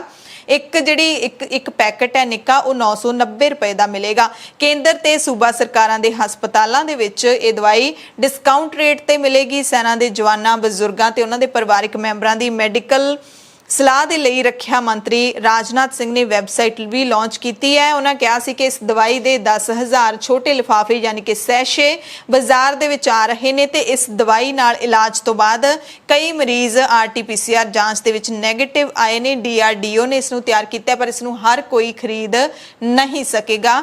ਇਹ ਜ਼ਰੂਰ ਧਿਆਨ ਦੇ ਵਿੱਚ ਰੱਖਿਓ ਕਿ ਹਰ ਕਿਸੇ ਦੀ ਪਹੁੰਚ ਤੱਕ ਇਹ ਨਹੀਂ ਹੋਵੇਗੀ, ਸਿਰਫ ਉਹਨਾਂ ਨੂੰ ਹੀ ਦਿੱਤੀ ਜਾਵੇਗੀ ਜਿਨ੍ਹਾਂ ਨੂੰ ਡਾਕਟਰ ਰਿਕਮੈਂਡ ਕਰਨਗੇ। ਬਾਜ਼ਾਰ ਦੇ ਵਿੱਚ ਹਾਲੇ ਇਹ ਤੁਹਾਨੂੰ ਕਿਸੇ ਨੂੰ ਨਹੀਂ ਮਿਲੇਗੀ। ਪੰਜਾਬ ਦੇ ਵਿੱਚ ਵੈਕਸੀਨੇਸ਼ਨ ਜਿੱਥੇ ਰੁਕ ਗਈ ਸੀ ਹੁਣ ਫਿਰ ਤੋਂ ਚਾਲੂ ਕਰ ਦਿੱਤੀ ਜਾਵੇਗੀ। 18 ਸਾਲ ਤੋਂ ਵੱਧ ਉਮਰ ਦੇ ਲੋਕਾਂ ਦੇ ਲਈ ਵੈਕਸੀਨ ਪੰਜਾਬ ਨੂੰ ਮਿਲ ਗਈ ਹੈ। 1,14,000 ਕੋਵੈਕਸਿਨ ਦੀਆਂ ਡੋਜ਼ਸ ਮਿਲੀਆਂ ਨੇ। ਕੇਂਦਰ ਸਰਕਾਰ ਦੀ ਮਨਜ਼ੂਰੀ ਤੋਂ ਬਾਅਦ ਪੰਜਾਬ 'ਚ ਵੈਕਸੀਨ ਪਹੁੰਚੀ ਹੈ ਪਰ ਵੈਕਸੀਨ ਦਾ ਇਹ ਕੋਟਾ ਪੰਜਾਬ ਦੇ ਲਈ ਕਾਫੀ ਨਹੀਂ ਹੈ। ਇਹ 1-2 ਦਿਨਾਂ ਦੇ ਵਿੱਚ ਖਤਮ ਹੋ ਜਾਏਗੀ ਤੇ ਇਸੇ ਦਰਮਿਆਨ ਪੰਜਾਬ ਮੋਦੀ ਸਰਕਾਰ ਤੋਂ ਹੋਰ ਵੈਕਸੀਨ ਦੀ ਮੰਗ ਕਰ ਰਿਹਾ ਹੈ। ਸ਼੍ਰੋਮਣੀ ਅਕਾਲੀ ਦਲ ਦੇ ਪ੍ਰਧਾਨ ਸੁਖਬੀਰ ਸਿੰਘ ਬਾਦਲ ਫਾਜ਼ਿਲਕਾ ਪਹੁੰਚੇ ਜਿੱਥੇ ਉਹਨਾਂ ਨੇ ਘਰ-ਘਰ ਆਕਸੀਜਨ ਸਪਲਾਈ ਦੀ ਸ਼ੁਰੂਆਤ ਕੀਤੀ। ਇਸ ਮੌਕੇ ਸੁਖਬੀਰ ਬਾਦਲ ਨੇ ਉਥੋਂ ਦੇ ਮੌਜੂਦਾ ਵਿਧਾਇਕ ਮੁੱਖ ਮੰਤਰੀ ਪੰਜਾਬ ਕੈਪਟਨ ਅਮਰਿੰਦਰ ਸਿੰਘ ਅਤੇ ਪੰਜਾਬ ਪ੍ਰਦੇਸ਼ ਕਾਂਗਰਸ ਦੇ ਪ੍ਰਧਾਨ ਸੁਨੀਲ ਜਾਖੜ ਤੇ ਵੱਡੇ ਦੋਸ਼ ਮੜੇ। ਇਸ ਮੌਕੇ ਸੁਖਬੀਰ ਬਾਦਲ ਨੇ ਆਪਣੀ ਪਾਰਟੀ ਦੇ ਵੱਲੋਂ ਜੋ ਕਰੋਨਾ ਦੇ ਲਈ ਕੰਮ ਕੀਤੇ ਜਾ ਰਹੇ ਨੇ ਉਹਨਾਂ ਦੀ ਆਪਣੇ ਆਪ ਸ਼ਲਾਘਾ ਵੀ ਕੀਤੀ। ਦਿੱਲੀ ਕਮੇਟੀ ਦੀ ਸ਼ਲਾਘਾ ਕੀਤੀ ਅਤੇ ਹੋਰ ਸਿੱਖ ਸੰਸਥਾਵਾਂ ਦਾ ਵੀ ਜ਼ਿਕਰ ਕੀਤਾ। ਨਾਲ ਹੀ ਉਹਨਾਂ ਨੇ ਪੰਜਾਬ ਦੀ ਸਾਰੀ ਇੰਡਸਟਰੀ ਤੇ ਹੋਰ ਸਮਾਜਿਕ ਸੰਸਥਾਵਾਂ ਨੂੰ ਅਪੀਲ ਵੀ ਕੀਤੀ ਹੈ ਕਿ ਉਹ ਸੰਕਟ ਦੀ ਇਸ ਘੜੀ ਦੇ ਵਿੱਚ ਅੱਗੇ ਆਉਣ, ਖੁੱਲ ਕੇ ਅੱਗੇ ਆਉਣ, ਲੋਕਾਂ ਦੀ ਸੇਵਾ ਕਰਨ। ਸੁਖਬੀਰ ਬਾਦਲ ਨੇ ਕਿਹਾ ਕਿ ਸਾਨੂੰ ਆਕਸੀਜਨ ਕੰਸੈਂਟਰੇਟਰ ਬਹੁਤ ਹੀ ਮੁਸ਼ਕਿਲ ਦੇ ਨਾਲ ਮਿਲੇ ਨੇ। ਸੁਨੀਲ ਜਾਖੜ ਤੇ ਰੇਤੇ ਦੀ ਕਾਲਾਬਾਜ਼ਾਰੀ ਦੇ ਦੋਸ਼ ਮੜੇ ਨੇ ਸੁਖਬੀਰ ਬਾਦਲ ਨੇ। ਇੱਕ ਪਹਿਲਵਾਨ ਦੇ ਕਤਲ ਕੇਸ ਦਾ ਇਲਜ਼ਾਮ ਚੱਲ ਰਹੇ ਓਲੰਪੀਅਨ ਪਹਿਲਵਾਨ ਸੁਸ਼ੀਲ ਕੁਮਾਰ ਦੇ ਲਈ ਹੋਰ ਪਰੇਸ਼ਾਨੀਆਂ ਖੜੀਆਂ ਹੋ ਸਕਦੀਆਂ ਨੇ। ਇੱਕ ਵੀਡੀਓ ਵਾਇਰਲ ਹੋ ਰਹੀ ਹੈ 19 ਤੋਂ 20 ਸੈਕਿੰਡ ਦੀ ਵੀਡੀਓ ਵਿੱਚ ਦਾਅਵਾ ਕੀਤਾ ਜਾ ਰਿਹਾ ਹੈ ਕਿ ਪਹਿਲਵਾਨ ਸਾਗਰ ਧਨਖੜ ਨੂੰ ਸੁਸ਼ੀਲ ਕੁਮਾਰ, ਸੋਨੂ ਮਾਹਲ ਤੇ ਉਸਦੇ ਸਾਥੀਆਂ ਵੱਲੋਂ ਡੰਡਿਆਂ ਦੇ ਨਾਲ ਕੁੱਟਿਆ ਜਾ ਰਿਹਾ ਹੈ। ਇਹ ਵੀਡੀਓ ਸੁਸ਼ੀਲ ਦੇ ਨਜ਼ਦੀਕੀ ਪ੍ਰਿੰਸ ਦੇ ਫੋਨ 'ਚੋਂ ਮਿਲੀ ਹੈ। ਪ੍ਰਿੰਸ ਦੇ ਖਿਲਾਫ ਵੀ ਕਈ ਕੇਸ ਦਰਜ ਨੇ।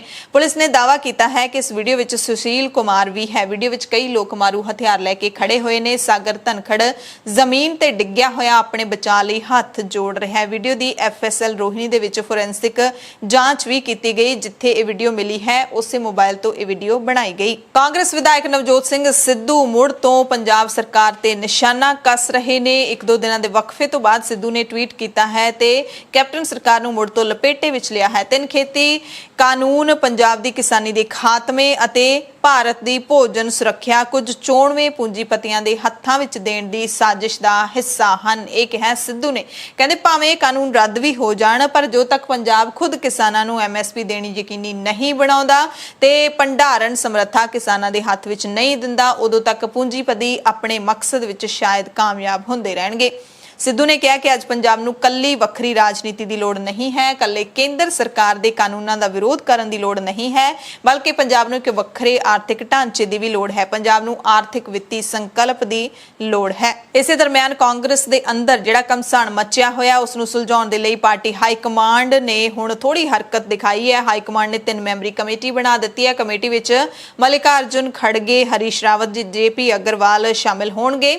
ਇਹਨਾਂ ਮੈਂਬਰਾਂ ਦੇ ਵੱਲੋਂ ਪੰਜਾਬ ਦੇ ਮੁੱਖ ਮੰਤਰੀ ਕੈਪਟਨ ਅਮਰਿੰਦਰ ਸਿੰਘ, ਨਵਜੋਤ ਸਿੰਘ ਸਿੱਧੂ, ਤ੍ਰਿਪਤ ਰਜਿੰਦਰ ਸਿੰਘ ਬਾਜਵਾ ਸਮੇਤ ਹੋਰ ਮੰਤਰੀਆਂ ਦੇ ਨਾਲ ਬੈਠਕ ਕੀਤੀ ਜਾਏਗੀ। ਜਿਹੜੇ ਬਾਗੀ ਹੋਏ ਪਏ ਨੇ ਉਹਨਾਂ ਨਾਲ ਬੈਠਕ ਕੀਤੀ ਜਾਏਗੀ। ਹਰੀਸ਼ ਰਾਵਤ ਜਿਹੜੇ ਪੰਜਾਬ ਕਾਂਗਰਸ ਦੇ ਇੰਚਾਰਜ ਨੇ ਉਹ ਜਲਦ ਹੀ ਚੰਡੀਗੜ੍ਹ ਆਉਣਗੇ। ਪੰਜਾਬ ਕਾਂਗਰਸ ਦੀ ਖਿੱਚੋਤਾਣ ਦਰਮਿਆਨ ਇੱਕ ਖਬਰ ਹੋਰ ਵੀ ਆ ਰਹੀ ਹੈ। ਸਾਬਕਾ ਵਿਧਾਇਕ ਅਤੇ ਪੰਜਾਬ ਕਾਂਗਰਸ ਦੇ ਸੀਨੀਅਰ ਲੀਡਰ ਅਸ਼ਵਨੀ ਸੇਖੜੀ ਨੇ 2022 ਦੀਆਂ ਵਿਧਾਨ ਸਭਾ ਚੋਣਾਂ ਬਟਾਲਾ ਤੋਂ ਲੜਨ ਦਾ ਆਪਣੇ ਆਪ ਐਲਾਨ ਕਰ ਦਿੱਤਾ ਹੈ। ਸੇਖੜੀ ਨੇ ਮੁੱਖ ਮੰਤਰੀ ਕੈਪਟਨ ਅਮਰਿੰਦਰ ਸਿੰਘ ਨਾਲ ਨਾਰਾਜ਼ਗੀ ਜਤਾਉਂਦਿਆਂ ਕਿਹਾ ਕਿ ਮੈਂ 2 ਸਾਲ ਤੋਂ ਕੈਪਟਨ ਨੂੰ ਮਿਲਣ ਲਈ ਸਮਾਂ ਮੰਗ ਰਿਹਾ, ਪਰ ਹਾਲੇ ਤੱਕ ਸਮਾਂ ਨਹੀਂ ਮਿਲਿਆ। ਉਹਨਾਂ ਕਿਹਾ ਕਿ ਹਾਲੇ ਤੱਕ ਤਾਂ ਕੈਪਟਨ ਨੂੰ ਭੇਜੇ ਗਏ ਮੇਰੇ ਇੱਕ ਵੀ ਮੈਸੇਜ ਨੂੰ ਵੇਖਿਆ ਤੱਕ ਨਹੀਂ ਗਿਆ। ਉਹਨਾਂ ਕਿਹਾ ਕਿ ਮੈਂ ਕੈਪਟਨ ਨੂੰ ਵੱਖ-ਵੱਖ ਤਰੀਕਿਆਂ ਰਾਹੀਂ ਮਿਲਣ ਦਾ ਸਮਾਂ ਮੰਗਿਆ ਸੀ, ਪਰ ਮੈਨੂੰ ਸਮਾਂ ਨਹੀਂ ਮਿਲਿਆ। ਯਾਨੀ ਕਿ ਇੱਕ ਹੋਰ ਲੀਡਰ ਦਾ ਨਾਮ ਬਾਗੀਆਂ ਦੀ ਸੂਚੀ ਦੇ ਵਿੱਚ ਜੁੜ ਗਿਆ। ਤੇ ਇਸ ਦਰਮਿਆਨ ਕੋਈ ਵੀ ਵਿਅਕਤੀ ਆਪਣੇ ਵਾਹਨ ਤੇ ਜਾਂ ਫਿਰ ਪੈਦਲ ਆਪਣੇ ਘਰੋਂ ਨਹੀਂ ਨਿਕਲ ਸਕਦਾ। ਹੋਰ ਕਿਹੜੇ-ਕਿਹੜੇ ਐਲਾਨ ਕੀਤੇ ਨੇ?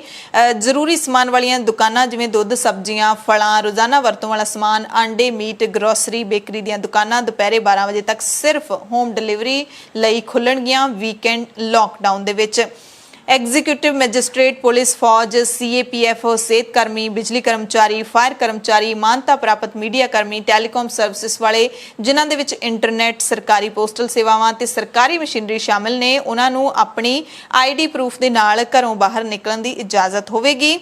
ਅੰਤਰਰਾਜੀ ਸੂਬਿਆਂ ਵਿੱਚ ਜ਼ਰੂਰੀ ਤੇ ਗੈਰ ਜ਼ਰੂਰੀ ਚੀਜ਼ਾਂ ਲਈ ਆਉਣ ਜਾਣ ਤੇ ਕੋਈ ਰੋਕ ਨਹੀਂ ਹੋਵੇਗੀ। ATM, ਹਸਪਤਾਲ, ਵੈਟਰਨਰੀ ਹਸਪਤਾਲਾਂ ਸਮੇਤ ਮੈਡੀਕਲ ਦੁਕਾਨਾਂ ਖੁੱਲੀਆਂ ਰਹਿਣਗੀਆਂ। ਮੈਨੂਫੈਕਚਰਿੰਗ ਯੂਨਿਟ, ਫੈਕਟਰੀਆਂ ਨੂੰ ਖੋਲ੍ਹਣ ਦੀ ਇਜਾਜ਼ਤ ਹੈ।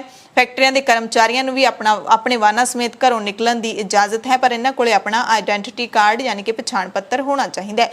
ਢਾਬੇ, ਰੈਸਟੋਰੈਂਟ, ਹੋਟਲ ਰਾਤ 10 ਵਜੇ ਤੱਕ ਸਿਰਫ ਹੋਮ ਡਿਲੀਵਰੀ ਕਰ ਸਕਦੇ ਨੇ। ਇਹਨਾਂ ਦੇ ਕਰਮਚਾਰੀ ਵੀ ID ਦੇ ਨਾਲ ਹੀ ਆ ਜਾ ਸਕਦੇ ਨੇ। ਗਰਭਵਤੀ ਔਰਤਾਂ ਤੇ ਮਰੀਜ਼ ਮੈਡੀਕਲ ਸਹਾਇਤਾ ਲਈ ਘਰੋਂ ਬਾਹਰ ਨਿਕਲ ਸਕਦੇ ਨੇ। ਯਾਤਰੀਆਂ ਨੂੰ 에ਅਰਪੋਰਟ, ਬੱਸ ਅੱਡੇ ਜਾਂ ਰੇਲਵੇ ਸਟੇਸ਼ਨ ਤੇ ਜਾਣ ਦੀ ਕੋਈ ਰੋਕ ਨਹੀਂ ਹੋਵੇਗੀ। SDM ਦੀ ਆਗਿਆ ਦੇ ਨਾਲ ਸਿਰਫ 20 ਲੋਕ ਹੀ ਵਿਆਹ ਸਮਾਗਮ ਵਿੱਚ ਸ਼ਾਮਿਲ ਹੋ ਸਕਦੇ ਨੇ। ਸੰਸਕਾਰ ਦੇ ਵਿੱਚ ਸਿਰਫ 10 ਲੋਕ। ਵੀਕਐਂਡ ਕਰਫਿਊ ਦੌਰਾਨ ਪੇਪਰ ਦੇਣ ਜਾ ਰਹੇ ਵਿਦਿਆਰਥੀਆਂ ਨੂੰ ਵੀ ID ਕਾਰਡ ਦੇ ਨਾਲ ਜਾਣ ਦੀ ਇਜਾਜ਼ਤ ਹੋਵੇਗੀ। ਟਰਾਈ ਸਿਟੀ 'ਚ ਕੰਮ ਕਰਨ ਵਾਲੇ ਸਾਰੇ ਸਰਕਾਰੀ ਕਰਮਚਾਰੀ ਵੀ ਆਪਣੇ ID ਕਾਰਡ ਦੇ ਨਾਲ ਆ ਜਾ ਸਕਦੇ ਨੇ। ਸਾਰੇ ਵੈਕਸੀਨੇਸ਼ਨ ਸੈਂਟਰ, ਟੈਸਟਿੰਗ ਸੈਂਟਰ, ਡਿਸਪੈਂਸਰੀਆਂ ਖੁੱਲੀਆਂ ਰਹਿਣਗੀਆਂ। ਸਵੇਰ ਦੀ ਸੈਰ ਸਵੇਰੇ 6 ਵਜੇ ਤੋਂ 9 ਵਜੇ ਤੱਕ ਕਰਨ ਦੀ ਆਗਿਆ ਹੈ। ਪੰਜਾਬ ਤੇ ਹਰਿਆਣਾ ਹਾਈ ਕੋਰਟ ਤੇ ਜ਼ਿਲ੍ਹਾ ਕੋਰਟਾਂ ਲਈ ਸਾਰੇ ਪਾਸ ਪੰਜਾਬ ਅਤੇ ਹਰਿਆਣਾ ਹਾਈ ਕੋਰਟ ਦੇ ਰਜਿਸਟਰ ਜਨਰਲ ਦੇ ਵੱਲੋਂ ਜਾਰੀ ਕੀਤੇ ਜਾਣਗੇ। ਲੋਕ ਕਰਫਿਊ ਦੌਰਾਨ ਘਰਾਂ ਤੋਂ ਬਾਹਰ ਜਾਣ ਲਈ ਪਾਸ ਵੀ ਬਣਵਾ ਸਕਦੇ ਨੇ। www.admscr.chd.nic.in/dpc ਇੱਥੇ ਤੁਸੀਂ ਆਨਲਾਈਨ ਅਪਲਾਈ ਕਰ ਸਕਦੇ ਹੋ। 5G ਟੈਕਨੋਲੋਜੀ ਨੂੰ ਲੈ ਕੇ ਚੱਲ ਰਹੀਆਂ ਅਫਵਾਹਾਂ ਦੇ ਦਰਮਿਆਨ ਪੰਜਾਬ ਦੇ ਵਿੱਚ ਪਿਛਲੇ 3 ਹਫ਼ਤਿਆਂ ਦੌਰਾਨ 20 ਤੋਂ ਵੱਧ 5G ਟੈਲੀਕਾਮ ਟਾਵਰਾਂ ਨੂੰ ਨੁਕਸਾਨ ਪਹੁੰਚਾਏ ਜਾਣ ਦੀ ਖਬਰ ਹੈ। ਪਿਛਲੇ ਸਮੇਂ ਤੋਂ ਸੋਸ਼ਲ ਮੀਡੀਆ, WhatsApp ਤੇ ਅਫਵਾਹਾਂ ਵਾਲੇ ਮੈਸੇਜ ਤੇ ਵੀਡੀਓ ਵਾਇਰਲ ਹੋ ਰਹੇ ਨੇ, ਜਿਨ੍ਹਾਂ ਵਿੱਚ ਕਰੋਨਾ ਵਾਇਰਸ ਦੇ ਫੈਲਾਅ ਨੂੰ 5G ਦੀ ਪਰਖ ਨਾਲ ਜਾਂ ਕਹਿ ਦਈਏ ਕਿ 5G ਦੇ ਟ੍ਰਾਇਲ ਨਾਲ ਅਤੇ ਚਿੜੀਆਂ ਦੀ ਮੌਤ ਨੂੰ ਟਾਵਰਾਂ ਵੱਲੋਂ ਛੱਡੀਆਂ ਜਾਂਦੀਆਂ ਕਿਰਨਾਂ ਨਾਲ ਜੋੜਿਆ ਜਾ ਰਿਹਾ ਹੈ। ਹਾਲਾਂਕਿ ਟੈਲੀਕਾਮ ਵਿਭਾਗ ਨੇ ਸਪਸ਼ਟ ਕੀਤਾ ਹੈ ਕਿ ਹਾਲੇ 5G ਦੀ ਪਰਖ ਦੇਸ਼ ਦੇ ਵਿੱਚ ਕਿਤੇ ਵੀ ਸ਼ੁਰੂ ਨਹੀਂ ਹੋਈ ਹੈ। 5G ਦੇ ਟ੍ਰਾਇਲ ਸ਼ੁਰੂ ਨਹੀਂ ਹੋਏ ਨੇ, ਹਾਲੇ ਸਿਰਫ ਤੇ ਸਿਰਫ ਟਾਵਰ ਹੀ ਲਾਏ ਜਾ ਰਹੇ ਨੇ। ਇਹਨਾਂ ਅਫਵਾਹਾਂ ਦੇ ਚੱਲਦਿਆਂ ਜਿੱਥੇ ਗਾਹਕਾਂ ਨੂੰ ਕਨੈਕਟੀਵਿਟੀ ਦੇ ਵਿੱਚ ਦਿੱਕਤਾਂ ਆ ਰਹੀਆਂ ਨੇ, ਉੱਥੇ ਹੀ ਇਸ ਖੇਤਰ ਵਿੱਚ ਕੰਮ ਕਰਨ ਵਾਲੀਆਂ ਕੰਪਨੀਆਂ ਨੂੰ ਨਵੇਂ ਟਾਵਰ ਲਾਉਣ ਤੇ ਪਹਿਲਾਂ ਤੋਂ ਲੱਗੇ ਹੋਏ ਟਾਵਰਾਂ ਦੀ ਸਾਂਭ ਸੰਭਾਲ ਦੇ ਵਿੱਚ ਦਿੱਕਤਾਂ ਆ ਰਹੀਆਂ ਨੇ। ਹਰਿਆਣਾ ਦੇ ਵਿੱਚ ਵੀ 5G ਟਾਵਰਾਂ ਨੂੰ ਨੁਕਸਾਨੇ ਜਾਣ ਦੀਆਂ ਖਬਰਾਂ ਮਿਲੀਆਂ ਸੀ। ਤਾਮਿਲਨਾਡੂ ਦੇ ਵੈਲੂਰ ਦੇ ਵਿੱਚ ਇੱਕ ਬੀੜੀ ਫੈਕਟਰੀ ਦੇ ਵੱਲੋਂ ਬੀੜੀ ਦੇ ਬੰਡਲ ਦੇ ਉੱਤੇ 10ਵੇਂ ਪਾਤਸ਼ਾਹ ਸ੍ਰੀ ਗੁਰੂ ਗੋਬਿੰਦ ਸਿੰਘ ਸਾਹਿਬ ਦੀ ਤਸਵੀਰ ਲਾਉਣ ਦਾ ਸ਼ਰਮਨਾਕ ਕਾਰਾ ਕੀਤਾ ਗਿਆ ਹੈ। ਇਸ ਤੇ ਸ਼੍ਰੋਮਣੀ ਗੁਰਦੁਆਰਾ ਪ੍ਰਬੰਧਕ ਕਮੇਟੀ ਨੇ ਸਖਤ ਇਤਰਾਜ਼ ਪ੍ਰਗਟ ਕੀਤਾ ਹੈ। ਇਸ ਫੈਕਟਰੀ ਨੂੰ ਚਿੱਠੀ ਲਿਖ ਕੇ ਐਸਜੀਪੀਸੀ ਨੇ ਤਸਵੀਰ ਹਟਾਉਣ ਤੇ ਮਾਫੀ ਮੰਗਣ ਦੇ ਲਈ ਕਿਹਾ ਹੈ। ਸੋਸ਼ਲ ਮੀਡੀਆ ਤੇ ਇੱਕ ਵੀਡੀਓ ਸਾਹਮਣੇ ਆਈ ਸੀ ਜਿਸ ਵਿੱਚ ਗੁਰੂ ਤਾਜ ਨਾਂ ਦੇ ਬੀੜੀ ਦੇ ਬੰਡਲ ਦੇ ਉੱਤੇ ਗੁਰੂ ਸਾਹਿਬ ਦੀ ਤਸਵੀਰ ਲਾਈ ਗਈ ਹੈ। ਫੈਕਟਰੀ ਤਾਮਿਲਨਾਡੂ ਦੇ ਵੈਲੂਰ ਦੇ ਵਿੱਚ ਬਣੀ ਹੋਈ ਹੈ। ਐਸਜੀਪੀਸੀ ਪ੍ਰਧਾਨ ਬੀਬੀ ਜਗੀਰ ਕੌਰ ਨੇ ਇਸ ਘਟੀਆ ਕਾਰਵਾਈ ਦੀ ਸਖਤ ਨਿੰਦਿਆ ਕਰਦਿਆਂ ਇਸ ਨੂੰ ਸਿੱਖ ਭਾਵਨਾਵਾਂ ਦੇ ਵਿਰੋਧੀ ਕਰਾਰ ਦਿੱਤਾ ਤੇ ਜਲਦ ਮਾਫੀ ਮੰਗਣ ਲਈ ਤੇ ਇਸ ਤਸਵੀਰ ਨੂੰ ਹਟਾਉਣ ਲਈ ਤੇ ਨਾਮ ਨੂੰ ਹਟਾਉਣ ਦੇ ਲਈ ਕਿਹਾ ਹੈ। ਬੀਬੀ ਜਗੀਰ ਕੌਰ ਨੇ ਚੇਤਾਵਨੀ ਦਿੱਤੀ ਹੈ ਕਿ ਜੇ ਇਹ ਨਾ ਕੀਤਾ ਗਿਆ ਤਾਂ ਸ਼੍ਰੋਮਣੀ ਕਮੇਟੀ ਦੇ ਵੱਲੋਂ ਕਾਨੂੰਨੀ ਕਾਰਵਾਈ ਕੀਤੀ ਜਾਵੇਗੀ। ਕੈਨੇਡਾ ਦੇ ਵਿੱਚ ਵਸਦੇ ਪੰਜਾਬ ਦੇ ਮੋਗਾ ਜ਼ਿਲ੍ਹੇ ਦੇ ਨੌਜਵਾਨ ਸੰਦੀਪ ਸਿੰਘ ਕੈਲਾ ਦੇ ਵੱਲੋਂ ਬਣਾਏ ਗਏ 3 Guinness book of world records ਹੁਣ ਅਮਰੀਕਾ ਦੇ ਸਰਕਾਰੀ ਨਿੱਜੀ ਸਕੂਲਾਂ ਦੇ ਵਿਦਿਆਰਥੀਆਂ ਨੂੰ ਖਾਸ ਤੌਰ ਤੇ ਪੜ੍ਹਾਇਆ ਜਾਵੇਗਾ। ਸੰਦੀਪ ਸਿੰਘ ਨੇ ਆਪਣੇ ਮੂੰਹ ਦੇ ਵਿੱਚ ਦੰਦਾਂ ਵਾਲਾ ਬ੍ਰਸ਼ ਲੈ ਕੇ ਉਸ ਤੇ ਫੁੱਟਬਾਲ ਘੁਮਾਈ, ਫਿਰ ਉਸਨੇ ਆਪਣੀਆਂ 3 ਉਂਗਲਾਂ ਤੇ 3 ਫੁੱਟਬਾਲ ਘੁਮਾਉਣ ਦਾ ਕਾਰਨਾਮਾ ਕਰਕੇ ਦਿਖਾਇਆ। ਉਸਦੇ 4 ਵਿਸ਼ਵ ਰਿਕਾਰਡਸ ਬਾਰੇ ਵੀ ਇਸ ਕੋਰਸ ਵਿੱਚ ਸੰਦੀਪ ਦੇ ਪ੍ਰੈਕਟਿਸ ਬਾਰੇ ਵੀ ਪੜ੍ਹਾਇਆ ਜਾਏਗਾ, ਯਾਨੀ ਕਿ ਮੋਗੇ ਦੇ ਮੁੰਡੇ ਬਾਰੇ ਅਮਰੀਕੀ ਸਕੂਲਾਂ ਦੇ ਵਿੱਚ ਪੜ੍ਹਾਇਆ ਜਾਵੇਗਾ ਕਿਉਂਕਿ ਉਸਨੇ ਇੱਕ ਰਿਕਾਰਡ ਕਾਇਮ ਕੀਤਾ ਹੈ। ਐਸਜੀਪੀਸੀ ਪ੍ਰਧਾਨ ਬੀਬੀ ਜਗੀਰ ਕੌਰ ਨੇ ਪਾਕਿਸਤਾਨ ਦੇ ਵਿੱਚ ਸਿੱਖਾਂ ਨੂੰ ਧਮਕੀਆਂ ਮਿਲਣ ਦੀਆਂ ਖਬਰਾਂ ਤੇ ਚਿੰਤਾ ਪ੍ਰਗਟ ਕਰਦਿਆਂ ਕਿਹਾ ਕਿ ਪਾਕਿਸਤਾਨ ਸਰਕਾਰ ਦੇਸ਼ ਦੇ ਵਿੱਚ ਘੱਟ ਗਿਣਤੀ ਸਿੱਖਾਂ ਦੀ ਸੁਰੱਖਿਆ ਨੂੰ ਯਕੀਨੀ ਬਣਾਏ। ਜਗੀਰ ਕੌਰ ਨੇ ਕਿਹਾ ਕਿ ਲੰਘੇ ਦਿਨ ਤੋਂ ਇਹ ਖਬਰ ਸਾਹਮਣੇ ਆ ਰਹੀ ਹੈ ਕਿ ਪਾਕਿਸਤਾਨ ਦੇ ਵਿੱਚ ਸਿੱਖਾਂ ਨੂੰ ਤਾਲਿਬਾਨ ਵੱਲੋਂ ਧਮਕੀਆਂ ਦਿੱਤੀਆਂ ਜਾ ਰਹੀਆਂ ਨੇ। ਇਹ ਚਿੰਤਾ ਵਾਲੀ ਗੱਲ ਹੈ ਤੇ ਪਾਕਿਸਤਾਨ ਸਰਕਾਰ ਨੂੰ ਸੰਜੀਦਾ ਹੋਣ ਦੀ ਲੋੜ ਹੈ। ਬਾਲੀਵੁੱਡ ਅਦਾਕਾਰ ਸੰਜੇ ਦੱਤ ਨੂੰ UAE ਦਾ 골ਡਨ ਵੀਜ਼ਾ ਮਿਲਿਆ, ਜਿਸ ਦੀ ਪੁਸ਼ਟੀ ਉਸਨੇ ਆਪਣੇ ਟਵਿੱਟਰ ਹੈਂਡਲ ਤੋਂ ਕੀਤੀ ਹੈ। 골ਡਨ ਵੀਜ਼ਾ ਸੰਯੁਕਤ ਅਰਬ ਅਮੀਰਾਤ 10 ਸਾਲਾਂ ਦੇ ਲਈ ਦਿੰਦਾ ਹੈ। ਇਸ ਦਾ ਐਲਾਨ 2019 ਦੇ ਵਿੱਚ ਕੀਤਾ ਗਿਆ ਸੀ। ਇਸ ਦਾ ਮਕਸਦ UAE ਦੇ ਵਿੱਚ ਨਿਵੇਸ਼ ਕਰਨ ਵਾਲਿਆਂ ਨੂੰ, ਕੌਮਾਂਤਰੀ ਮਹੱਤਵ ਵਾਲੀਆਂ ਵੱਡੀਆਂ ਕੰਪਨੀਆਂ ਦੇ ਮਾਲਕਾਂ ਨੂੰ, ਮਹੱਤਵਪੂਰਨ ਖੇਤਰਾਂ ਦੇ ਪੇਸ਼ੇਵਰ ਲੋਕਾਂ ਨੂੰ, ਵਿਗਿਆਨ ਦੇ ਖੇਤਰ ਵਿੱਚ ਕੰਮ ਕਰਨ ਵਾਲੇ ਖੋਜਕਾਰਾਂ ਨੂੰ ਤੇ ਪ੍ਰਤਿਭਾਸ਼ਾਲੀ ਵਿਦਿਆਰਥੀਆਂ ਨੂੰ UAE ਦੇ ਵਿਕਾਸ ਲਈ ਭਾਗੀਦਾਰ ਬਣਾਉਣ ਦੀ ਯੋਜਨਾ ਵਿੱਚ ਸ਼ਾਮਲ ਕਰਨ ਦੇ ਲਈ ਦਿੱਤਾ ਜਾਂਦਾ ਹੈ। ਇਸ ਦੇ ਤਹਿਤ ਕੀ ਸਹੂਲਤਾਂ ਦਿੱਤੀਆਂ ਜਾਂਦੀਆਂ ਨੇ? 골ਡਨ ਕਾਰਡ ਵੀਜ਼ਾ ਜਿਹਦੇ ਕੋਲ ਹੋਵੇਗਾ 10 ਸਾਲਾਂ ਦਾ, ਉਹ ਬਿਨਾਂ ਕਿਸੇ ਕੰਪਨੀ ਜਾਂ ਵਿਅਕਤੀ ਦੀ ਸਹਾਇਤਾ ਦੇ ਨਾਲ UAE ਦੇ ਵਿੱਚ ਆਪਣੀ ਪਤਨੀ, ਆਪਣੇ ਪਤੀ ਜਾਂ ਬੱਚਿਆਂ ਦੇ ਨਾਲ ਰਹਿ ਸਕਣਗੇ। ਇਸ ਤੋਂ ਪਹਿਲਾਂ ਇਸ ਲਈ ਕਿਸੇ ਸਪਾਂਸਰ ਦੀ ਲੋੜ ਹੁੰਦੀ ਸੀ। ਇਸ ਦੇ ਨਾਲ ਹੀ ਵੀਜ਼ਾ ਧਾਰਕ 3 ਕਰਮੀਆਂ ਨੂੰ ਸਪਾਂਸਰ ਵੀ ਕਰ ਸਕਣਗੇ 10 ਸਾਲਾਂ ਦੇ ਲਈ। ਇਸ ਦੇ ਨਾਲ ਹੀ ਆਪਣੀ ਕੰਪਨੀ ਦੇ ਵਿੱਚ ਕਿਸੇ ਸੀਨੀਅਰ ਕਰਮੀ ਲਈ ਰੈਜ਼ੀਡੈਂਸੀ ਵੀਜ਼ਾ ਵੀ ਲੈ ਸਕਣਗੇ। 골ਡਨ ਕਾਰਡ 10 ਸਾਲ ਦੇ ਲਈ ਹੋਵੇਗਾ, ਉਸ ਨੂੰ ਰੀਨਿਊ ਕਰਵਾਉਣਾ ਪਵੇਗਾ। ਬਾਅਦ ਵਿੱਚ ਸ਼ਰਤਾਂ ਦੀ ਪਾਲਣਾ ਕਰਕੇ ਮਾਪਿਆਂ ਨੂੰ ਵੀ ਸਪਾਂਸਰ ਕੀਤਾ ਜਾ ਸਕਦਾ ਹੈ। ਸੋ ਇਹ ਖਬਰ ਇਸ ਕਰਕੇ ਜ਼ਰੂਰੀ ਹੈ ਕਿਉਂਕਿ ਦੁਬਈ ਦੇ ਵਿੱਚ ਜਿਹੜੇ ਵੀ ਲੋਕ ਜਾਂਦੇ ਨੇ ਬਾਹਰਲੇ ਦੇਸ਼ਾਂ ਤੋਂ, ਉਹਨਾਂ ਨੂੰ ਉੱਥੇ PR ਮਿਲਣੀ ਜਾਂ ਫਿਰ ਸਿਟੀਜ਼ਨਸ਼ਿਪ ਮਿਲਣੀ ਬਹੁਤ ਔਖੀ ਹੁੰਦੀ ਹੈ।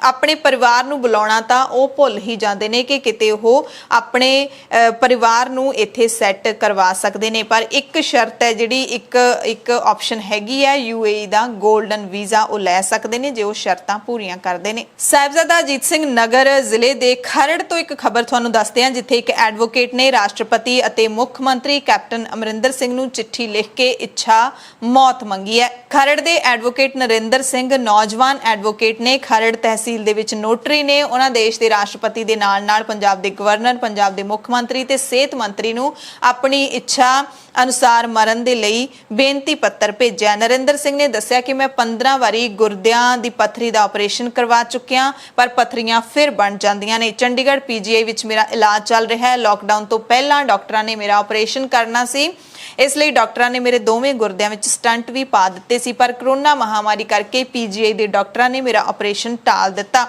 ਹੁਣ ਉਹਨਾਂ ਗੁਰਦਿਆਂ ਦੇ ਵਿੱਚ ਜਿਹੜੇ ਸਟੰਟ ਨੇ ਉਹਨਾਂ ਨੂੰ 2 ਮਹੀਨੇ ਦੇ ਕਰੀਬ ਹੋਣ ਵਾਲੇ ਨੇ। ਮੇਰੇ ਸਰੀਰ ਵਿੱਚ ਬਹੁਤ ਦਰਦ ਹੁੰਦੀ ਹੈ, ਦਰਦ ਬਰਦਾਸ਼ਤ ਤੋਂ ਬਾਹਰ ਹੈ।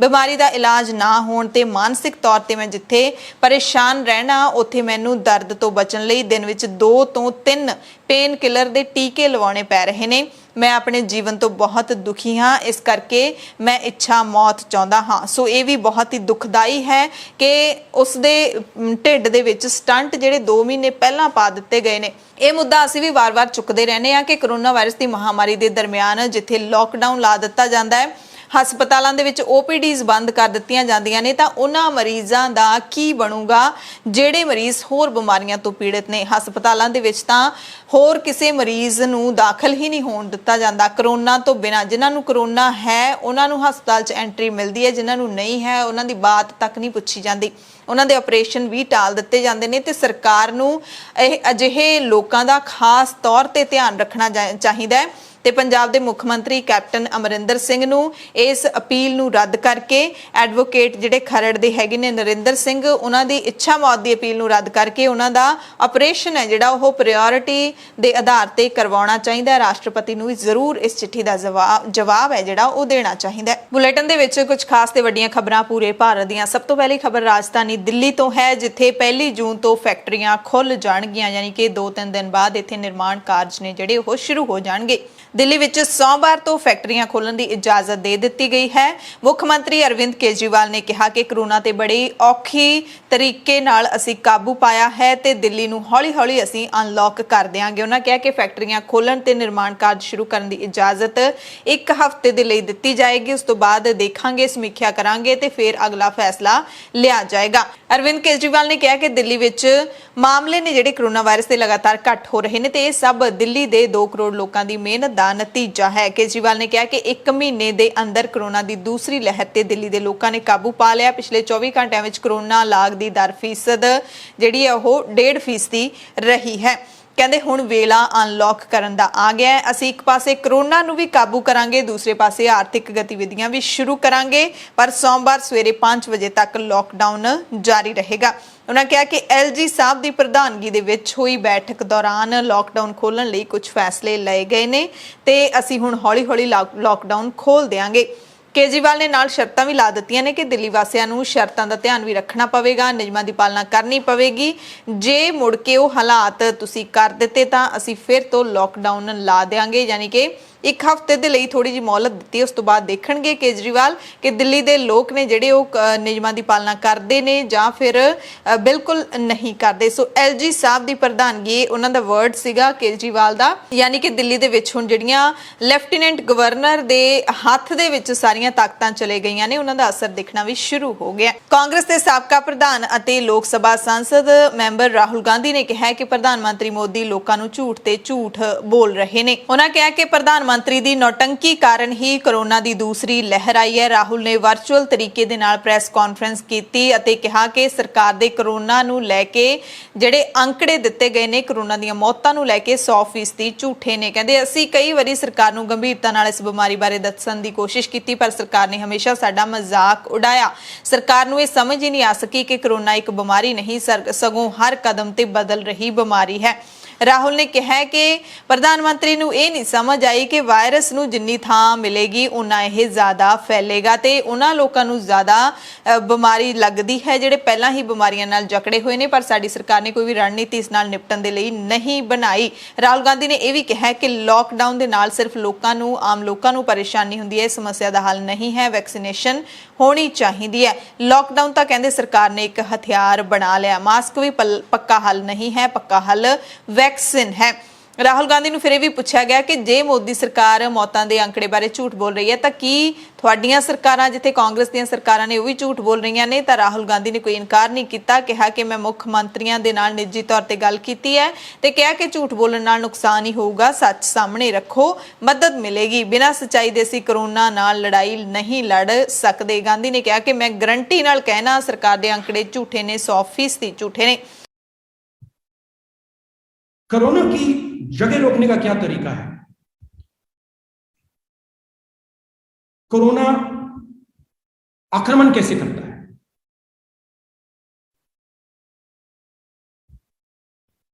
सबसे पहले जिन लोगों के पास भोजन नहीं है, जो कमजोर हैं, उन पर यह आक्रमण करता है। कौन? हिंदुस्तान के गरीब। दूसरी तरफ जिनको कोमॉर्बिडिटीज हैं, जिनको डायबिटीज है, जिनको हार्ट डिजीज है, जो ओबीस हैं, उन पर आक्रमण करता है। और ये आस्ते आस्ते बदलता जाता है। जितनी आप इसको जगह देंगे ये बदलेगा बदलेगा बदलेगा और ज्यादा एफिशिएंट बनेगा। ਉਧਰ ਪ੍ਰਧਾਨ ਮੰਤਰੀ ਨਰਿੰਦਰ ਮੋਦੀ ਨੇ ਚੱਕਰਵਾਤੀ ਤੂਫਾਨ ਯਾਸ ਦੇ ਨਾਲ ਹੋਏ ਨੁਕਸਾਨ ਦਾ ਓਡੀਸ਼ਾ ਦੇ ਵਿੱਚ ਜਾਇਜ਼ਾ ਲਿਆ ਤੇ ਅਧਿਕਾਰੀਆਂ ਦੇ ਨਾਲ ਮੀਟਿੰਗ ਕਰਕੇ ਹਾਲਾਤਾਂ ਦੀ ਸਮੀਖਿਆ ਕੀਤੀ। ਪ੍ਰਧਾਨ ਮੰਤਰੀ ਨੇ ਚੱਕਰਵਾਤੀ ਤੂਫਾਨ ਨਾਲ ਪ੍ਰਭਾਵਿਤ ਸੂਬਿਆਂ ਨੂੰ 1000 ਕਰੋੜ ਦੀ ਸਹਾਇਤਾ ਦੇਣ ਦਾ ਐਲਾਨ ਕੀਤਾ ਹੈ। ਤੂਫਾਨ ਨਾਲ ਮਰਨ ਵਾਲਿਆਂ ਦੇ ਪਰਿਵਾਰਾਂ ਨੂੰ 2 ਲੱਖ ਰੁਪਏ ਤੇ ਜ਼ਖਮੀਆਂ ਨੂੰ 50-50 ਹਜ਼ਾਰ ਦੀ ਸਹਾਇਤਾ ਦਿੱਤੀ ਜਾਏਗੀ। ਇਸ ਤੋਂ ਪਹਿਲਾਂ ਅਧਿਕਾਰੀਆਂ ਨੇ ਵਾਰ-ਵਾਰ ਆਉਂਦੇ ਤੂਫਾਨਾਂ ਕਾਰਨ ਆਉਂਦੀਆਂ ਸਮੱਸਿਆਵਾਂ ਨੂੰ ਵੀ ਦੂਰ ਕਰਨ ਦੀ ਮੰਗ ਕੀਤੀ। ਉਹਨਾਂ ਕਿਹਾ ਕਿ ਸਮੱਸਿਆ ਦਾ ਲੰਬੇ ਸਮੇਂ ਲਈ ਹੱਲ ਹੋਣਾ ਚਾਹੀਦਾ ਹੈ, ਨਹੀਂ ਤਾਂ ਹਰ ਸਾਲ ਹੀ ਸਾਨੂੰ ਤੂਫਾਨਾਂ ਦਾ ਸਾਹਮਣਾ ਕਰਨਾ ਪੈਂਦਾ ਹੈ। ਪੱਛਮੀ ਬੰਗਾਲ ਦੀ ਮੁੱਖ ਮੰਤਰੀ ਮਮਤਾ ਬੈਨਰਜੀ ਨੇ ਵੀ ਪੱਛਮੀ ਬੰਗਾਲ ਦੇ ਕਲਾਈਕੁੰਡਾ ਹਵਾਈ ਅੱਡੇ ਤੇ ਪ੍ਰਧਾਨ ਮੰਤਰੀ ਨਰਿੰਦਰ ਮੋਦੀ ਦੇ ਨਾਲ ਮੁਲਾਕਾਤ ਕੀਤੀ, ਯਾਨੀ ਕਿ 에ਅਰ ਬੇਸ ਤੇ ਜਾਣਕਾਰੀ ਦਿੱਤੀ। ਪ੍ਰਧਾਨ ਮੰਤਰੀ ਨੂੰ ਮਿਲ ਕੇ ਦੋਵੇਂ ਜਿਹੜੇ ਇੱਕ ਵੱਡੇ ਵਿਰੋਧੀ ਆਪਸ ਦੇ ਵਿੱਚ ਪੱਛਮੀ ਬੰਗਾਲ ਦੇ ਕਲਾਈਕੁੰਡਾ ਹਵਾਈ ਅੱਡੇ ਤੇ ਮਿਲੇ ਨੇ ਤੇ ਇੱਥੇ ਮਮਤਾ ਬੈਨਰਜੀ ਨੇ ਮੋਦੀ ਨੂੰ ਯਾਸ ਤੂਫਾਨ ਦੇ ਨਾਲ ਹੋਏ ਨੁਕਸਾਨ ਦੀ ਰਿਪੋਰਟ ਪ੍ਰਧਾਨ ਮੰਤਰੀ ਨੂੰ ਦਿੱਤੀ। ਇਸ ਦੇ ਨਾਲ ਇਹ ਵੀ ਜਾਣਕਾਰੀ ਮਿਲੀ ਕਿ ਪ੍ਰਧਾਨ ਮੰਤਰੀ ਦੇ ਵੱਲੋਂ ਅਧਿਕਾਰੀਆਂ ਦੇ ਨਾਲ ਕੀਤੀ ਜਾਣ ਵਾਲੀ ਬੈਠਕ ਦੇ ਵਿੱਚ ਮੁੱਖ ਮੰਤਰੀ ਮਮਤਾ ਬੈਨਰਜੀ ਸ਼ਾਮਿਲ ਨਹੀਂ ਹੋਈ। ਇਸ ਤੋਂ ਪਹਿਲਾਂ ਮਮਤਾ ਨੇ ਉੱਤਰ 24 ਪਰਗਨਾ ਦੇ ਚੱਕਰਵਾਤੀ ਤੂਫਾਨ ਪ੍ਰਭਾਵਿਤ ਇਲਾਕਿਆਂ ਦਾ ਹਵਾਈ ਦੌਰਾ ਕੀਤਾ ਤੇ ਹਾਲਾਤਾਂ ਦੀ ਜਾਣਕਾਰੀ ਲਈ। ਓਡੀਸ਼ਾ ਦੇ ਪ੍ਰਧਾਨ ਮੰਤਰੀ ਨਵੀਨ ਪਟਨਾਇਕ ਨੇ ਕਿਹਾ ਹੈ ਕਿ ਅਸੀਂ ਚੱਕਰਵਾਤੀ ਤੂਫਾਨ ਯਾਸ ਨਾਲ ਵੱਡੇ ਪੈਮਾਨੇ ਤੇ ਹੋਏ ਨੁਕਸਾਨ ਦੇ ਬਾਰੇ ਪ੍ਰਧਾਨ ਮੰਤਰੀ ਮੋਦੀ ਨੂੰ ਜਾਣਕਾਰੀ ਦਿੱਤੀ ਹੈ, ਪਰ ਅਸੀਂ ਕੇਂਦਰ ਸਰਕਾਰ ਤੋਂ ਤੁਰੰਤ ਕਿਸੇ ਵੀ ਤਰ੍ਹਾਂ ਦੀ ਆਰਥਿਕ ਮਦਦ ਨਹੀਂ ਮੰਗੀ ਹੈ। ਪ੍ਰਧਾਨ ਮੰਤਰੀ ਤੂਫਾਨ ਨਾਲ ਹੋਏ ਨੁਕਸਾਨ ਦੀ ਜਾਣਕਾਰੀ ਲਈ ਓਡੀਸ਼ਾ ਪਹੁੰਚੇ ਸੀ। ਮੁੱਖ ਮੰਤਰੀ ਪਟਨਾਇਕ ਦੇ ਨਾਲ ਬੈਠਕ ਕੀਤੀ। ਬੈਠਕ ਵਿੱਚ ਕੇਂਦਰੀ ਮੰਤਰੀ ਧਰਮੇਂਦਰ ਪ੍ਰਧਾਨ ਤੇ ਕਈ ਹੋਰ ਲੀਡਰ ਵੀ ਸ਼ਾਮਿਲ ਸਨ। ਮੁੱਖ ਮੰਤਰੀ ਪਟਨਾਇਕ ਨੇ ਕਿਹਾ ਕਿ ਦੇਸ਼ ਇਸ ਵਕਤ ਕੋਰੋਨਾ ਦੀ ਮਹਾਮਾਰੀ ਦਾ ਸਾਹਮਣਾ ਕਰ ਰਿਹਾ ਹੈ। ਅਜਿਹੇ ਹਾਲਾਤਾਂ ਦੇ ਵਿੱਚ ਮੋਦੀ ਸਰਕਾਰ ਦੇ ਉੱਤੇ ਪਹਿਲਾਂ ਹੀ ਵਾਧੂ ਬੋਝ ਹੈ ਜਿਹੜਾ ਉਹ ਪਿਆ ਹੋਇਆ ਤੇ ਅਜਿਹੇ ਵਿੱਚ ਅਸੀਂ ਕੋਈ ਵੀ ਤਤਕਾਲੀ ਆਰਥਿਕ ਮਦਦ ਹੈ ਜਿਹੜੀ ਉਹ ਨਹੀਂ ਮੰਗੀ ਹੈ, ਕਿਉਂਕਿ ਅਜਿਹਾ ਕਰਨ ਨਾਲ ਸਰਕਾਰ ਤੇ ਬੋਝ ਵਧੂਗਾ ਤੇ ਅਸੀਂ ਆਪਣੇ ਸਾਧਨਾਂ ਦੇ ਨਾਲ ਇਸ ਸੰਕਟ ਦੇ ਵਿੱਚੋਂ ਬਾਹਰ ਨਿਕਲਾਂਗੇ, ਓਡੀਸ਼ਾ ਦੀ ਸਰਕਾਰ ਨੇ ਕਿਹਾ ਹੈ। यूपी ਦੇ ਅਲੀਗੜ੍ਹ ਦੇ ਵਿੱਚ ਨਕਲੀ ਸ਼ਰਾਬ ਪੀਣ ਦੇ ਨਾਲ 11 ਜਣਿਆਂ ਦੀ ਮੌਤ ਹੋ ਗਈ ਹੈ। ਕਈਆਂ ਦੀ ਹਾਲਤ ਗੰਭੀਰ ਹੈ। ਪੁਲਿਸ ਨੇ ਦੱਸਿਆ ਕਿ ਮਰਨ ਵਾਲਿਆਂ ਦੇ ਵਿੱਚ ਅਲੀਗੜ੍ਹ HP ਗੈਸ ਪਲਾਂਟ ਦਾ ਟਰੱਕ ਡਰਾਈਵਰ ਵੀ ਸ਼ਾਮਲ ਹੈ।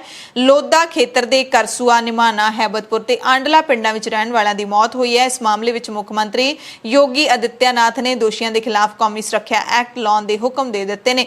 ਯੋਗੀ ਨੇ ਕਿਹਾ ਕਿ ਜੇ ਸ਼ਰਾਬ ਸਰਕਾਰੀ ਠੇਕਿਆਂ ਤੋਂ ਖਰੀਦੀ ਗਈ ਹੈ ਤਾਂ ਠੇਕਿਆਂ ਨੂੰ ਸੀਲ ਕਰ ਦਿਓ, ਦੋਸ਼ੀਆਂ ਦੀ ਸੰਪत्ति ਕੁਰਕ ਕਰ ਦਿਓ। ਅਧਿਕਾਰੀਆਂ ਨੇ ਦੱਸਿਆ ਕਿ 7 ਜਣਿਆਂ ਦੀ ਮੌਤ ਸਵੇਰੇ ਜਦਕਿ 4 ਜਣਿਆਂ ਦੀ ਹਸਪਤਾਲ ਦੇ ਵਿੱਚ ਮੌਤ ਹੋਈ ਹੈ। ਪੰਜਾਬ ਨੈਸ਼ਨਲ ਬੈਂਕ ਘੁਟਾਲੇ ਦੇ ਦੋਸ਼ੀ ਮੇਹੁਲ ਚੌਕਸੀ ਨੂੰ ਫਿਲਹਾਲ ਭਾਰਤ ਲਿਆਉਣਾ ਟਲ ਗਿਆ ਹੈ। ਡੋਮਿਨਿਕਾ ਤੋਂ ਬਾਹਰ ਭੇਜਣ ਦੇ ਸਰਕਾਰ ਦੇ ਫੈਸਲੇ ਉੱਤੇ ਉੱਥੋਂ ਦੀ ਇੱਕ ਅਦਾਲਤ ਨੇ ਰੋਕ ਲਾ ਦਿੱਤੀ ਹੈ। ਚੌਕਸੀ ਦੇ ਵਕੀਲ ਨੇ ਕਿਹਾ ਕਿ ਇਸ ਮਾਮਲੇ ਦੇ ਵਿੱਚ ਹੈਬੀਅਸ ਕਾਰਪਸ ਦਾਖਲ ਕੀਤਾ ਗਿਆ ਹੈ, ਜਿਸ ਤੋਂ ਬਾਅਦ ਹੁਣ ਇਸ ਤੇ ਫੈਸਲਾ ਹੋਵੇਗਾ। ਗ੍ਰਿਫਤਾਰੀ ਕਾਨੂੰਨੀ ਤੌਰ ਤੇ ਸਹੀ ਹੈ ਜਾਂ ਨਹੀਂ, ਇਸ ਬਾਰੇ ਫੈਸਲਾ ਹੋਵੇਗਾ। ਮੇਹੁਲ ਨੂੰ ਕਾਨੂੰਨੀ ਰਾਏ ਲੈਣ ਦੀ ਵੀ ਆਗਿਆ ਮਿਲ ਗਈ ਹੈ। ਬੈਂਕ ਧੋਖੇਬਾਜ਼ੀ ਦੇ ਮਾਮਲੇ ਦੀ ਜਾਂਚ ਸ਼ੁਰੂ ਹੋਣ ਤੋਂ ਪਹਿਲਾਂ ਹੀ ਮੇਹੁਲ ਨੇ ਕੈਰੀਬੀਆਈ ਦੇਸ਼ ਇੰਟੀਗਾ ਤੇ ਬਾਰਬੁਡਾ ਦੀ ਨਾਗਰਿਕਤਾ ਲੈ ਲਈ ਸੀ ਤੇ ਉੱਥੇ ਹੀ ਰਹਿ ਰਿਹਾ ਸੀ। ਇੰਟੀਗਾ ਤੋਂ ਲਾਪਤਾ ਹੋਣ ਤੋਂ ਬਾਅਦ ਮੇਹੁਲ ਡੋਮਿਨਿਕਾ ਫੜਿਆ ਗਿਆ ਸੀ।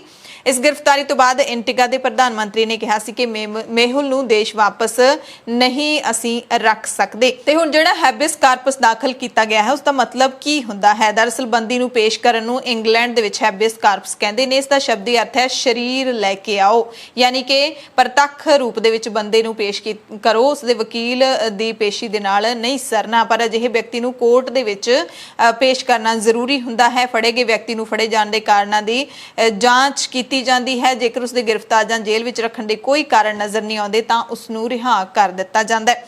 ਕਲਕੱਤਾ ਹਾਈ ਕੋਰਟ ਨੇ ਨਾਰਦਾ ਸਟਿੰਗ ਮਾਮਲੇ ਦੇ ਵਿੱਚ CBI ਦੇ ਵੱਲੋਂ ਗ੍ਰਿਫਤਾਰ ਕੀਤੇ ਗਏ ਬੰਗਾਲ ਦੇ 2 ਮੰਤਰੀਆਂ, ਵਿਧਾਇਕ ਤੇ ਕੋਲਕਾਤਾ ਦੇ ਸਾਬਕਾ ਮੇਅਰ ਨੂੰ ਅੰਤਰਿਮ ਜ਼ਮਾਨਤ ਦੇ ਦਿੱਤੀ। ਇਸ ਮਾਮਲੇ ਦੀ ਅਦਾਲਤ ਦੇ ਵਿੱਚ ਸੁਣਵਾਈ ਹੋਈ। ਨਾਰਦਾ ਸਟਿੰਗ ਮਾਮਲੇ ਦੇ ਵਿੱਚ ਤ੍ਰਿਣਮੂਲ ਕਾਂਗਰਸ ਦੇ 2 ਮੰਤਰੀਆਂ, ਵਿਧਾਇਕ ਤੇ ਸਾਬਕਾ ਮੇਅਰ ਨੂੰ ਗ੍ਰਿਫਤਾਰ ਕੀਤਾ ਗਿਆ ਸੀ ਵਿਧਾਨ ਸਭਾ ਚੋਣ ਨਤੀਜੇ ਤੋਂ ਬਾਅਦ। ਬੁਲੇਟਿਨ ਦੇ ਵਿੱਚ ਕੁਝ ਖਾਸ ਤੇ ਵੱਡੀਆਂ ਖਬਰਾਂ ਪੂਰੀ ਦੁਨੀਆ ਤੋਂ। ਸਭ ਤੋਂ ਪਹਿਲੀ ਖਬਰ ਕੋਰੋਨਾ ਵਾਇਰਸ ਨੂੰ ਲੈ ਕੇ ਹੈ।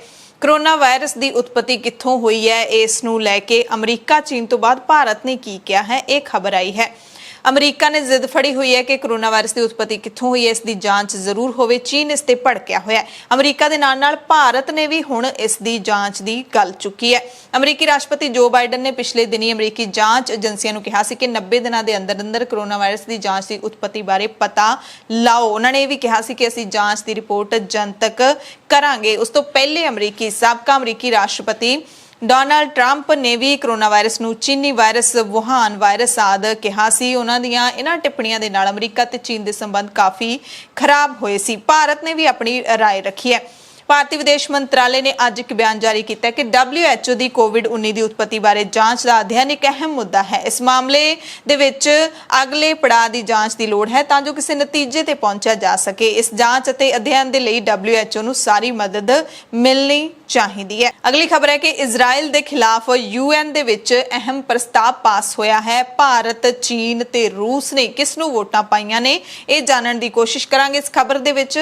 ਸੰਯੁਕਤ ਰਾਸ਼ਟਰ ਦੀ ਮਨੁੱਖੀ ਅਧਿਕਾਰ ਸੰਸਥਾ ਗਾਜ਼ਾ ਦੇ ਵਿੱਚ ਇਜ਼ਰਾਈਲ ਅਤੇ ਜਿਹੜੀ ਅੱਤਵਾਦੀ ਜਥੇਬੰਦੀ ਹਮਾਸ ਦੇ ਵਿਚਕਾਰ 11 ਦਿਨਾਂ ਤੱਕ ਚੱਲੇ ਸੰਘਰਸ਼ ਦੀ ਜਾਂਚ ਯੁੱਧ ਅਪਰਾਧ ਦੇ ਤੌਰ ਤੇ ਕਰੇਗੀ। UNHRC ਯਾਨੀ ਕਿ ਸੰਯੁਕਤ ਰਾਸ਼ਟਰ ਮਨੁੱਖੀ ਅਧਿਕਾਰ ਪਰਿਸ਼ਦ ਦੇ ਵਿੱਚ ਇਹ ਪ੍ਰਸਤਾਵ 24-9 ਵੋਟਾਂ ਦੇ ਨਾਲ ਪਾਸ ਹੋਇਆ। 14 ਦੇਸ਼ ਇਸ VOTING ਦੇ ਵਿੱਚੋਂ ਬਾਹਰ ਰਹੇ। VOTING ਨਾ ਕਰਨ ਵਾਲਿਆਂ ਦੇ ਵਿੱਚ ਭਾਰਤ ਵੀ ਸ਼ਾਮਿਲ ਹੈ। ਵੀਰਵਾਰ ਨੂੰ UNHRC ਦਾ ਫਲਸਤੀਨੀਆਂ ਦੇ ਅਧਿਕਾਰਾਂ ਨੂੰ ਲੈ ਕੇ ਖਾਸ ਸੈਸ਼ਨ ਬੁਲਾਇਆ ਗਿਆ ਸੀ। ਸੈਸ਼ਨ ਦੇ ਵਿੱਚ ਆਰਗੇਨਾਈਜੇਸ਼ਨ ਆਫ ਇਸਲਾਮਿਕ ਕੋਆਪਰੇਸ਼ਨ ਦੇ ਮੈਂਬਰ ਦੇਸ਼ ਇਕਜੁੱਟ ਰਹੇ। OIC ਫਲਸਤੀਨੀਆਂ ਦੇ ਪੱਖ ਦੇ ਵਿੱਚ ਖੁੱਲ੍ਹ ਕੇ ਖੜਾ ਸੀ। UNHRC ਦੇ ਇਸ ਪ੍ਰਸਤਾਵ ਤੇ ਇਜ਼ਰਾਈਲੀ ਪ੍ਰਧਾਨ ਮੰਤਰੀ ਬੈਂਜਾਮਿਨ ਨੇਤਨਯਾਹੂ ਨੇ ਸਖਤ ਪ੍ਰਤੀਕਿਰਿਆ ਦਿੱਤੀ ਜਦੋਂ ਪ੍ਰਸਤਾਵ ਪਾਸ ਹੋਇਆ।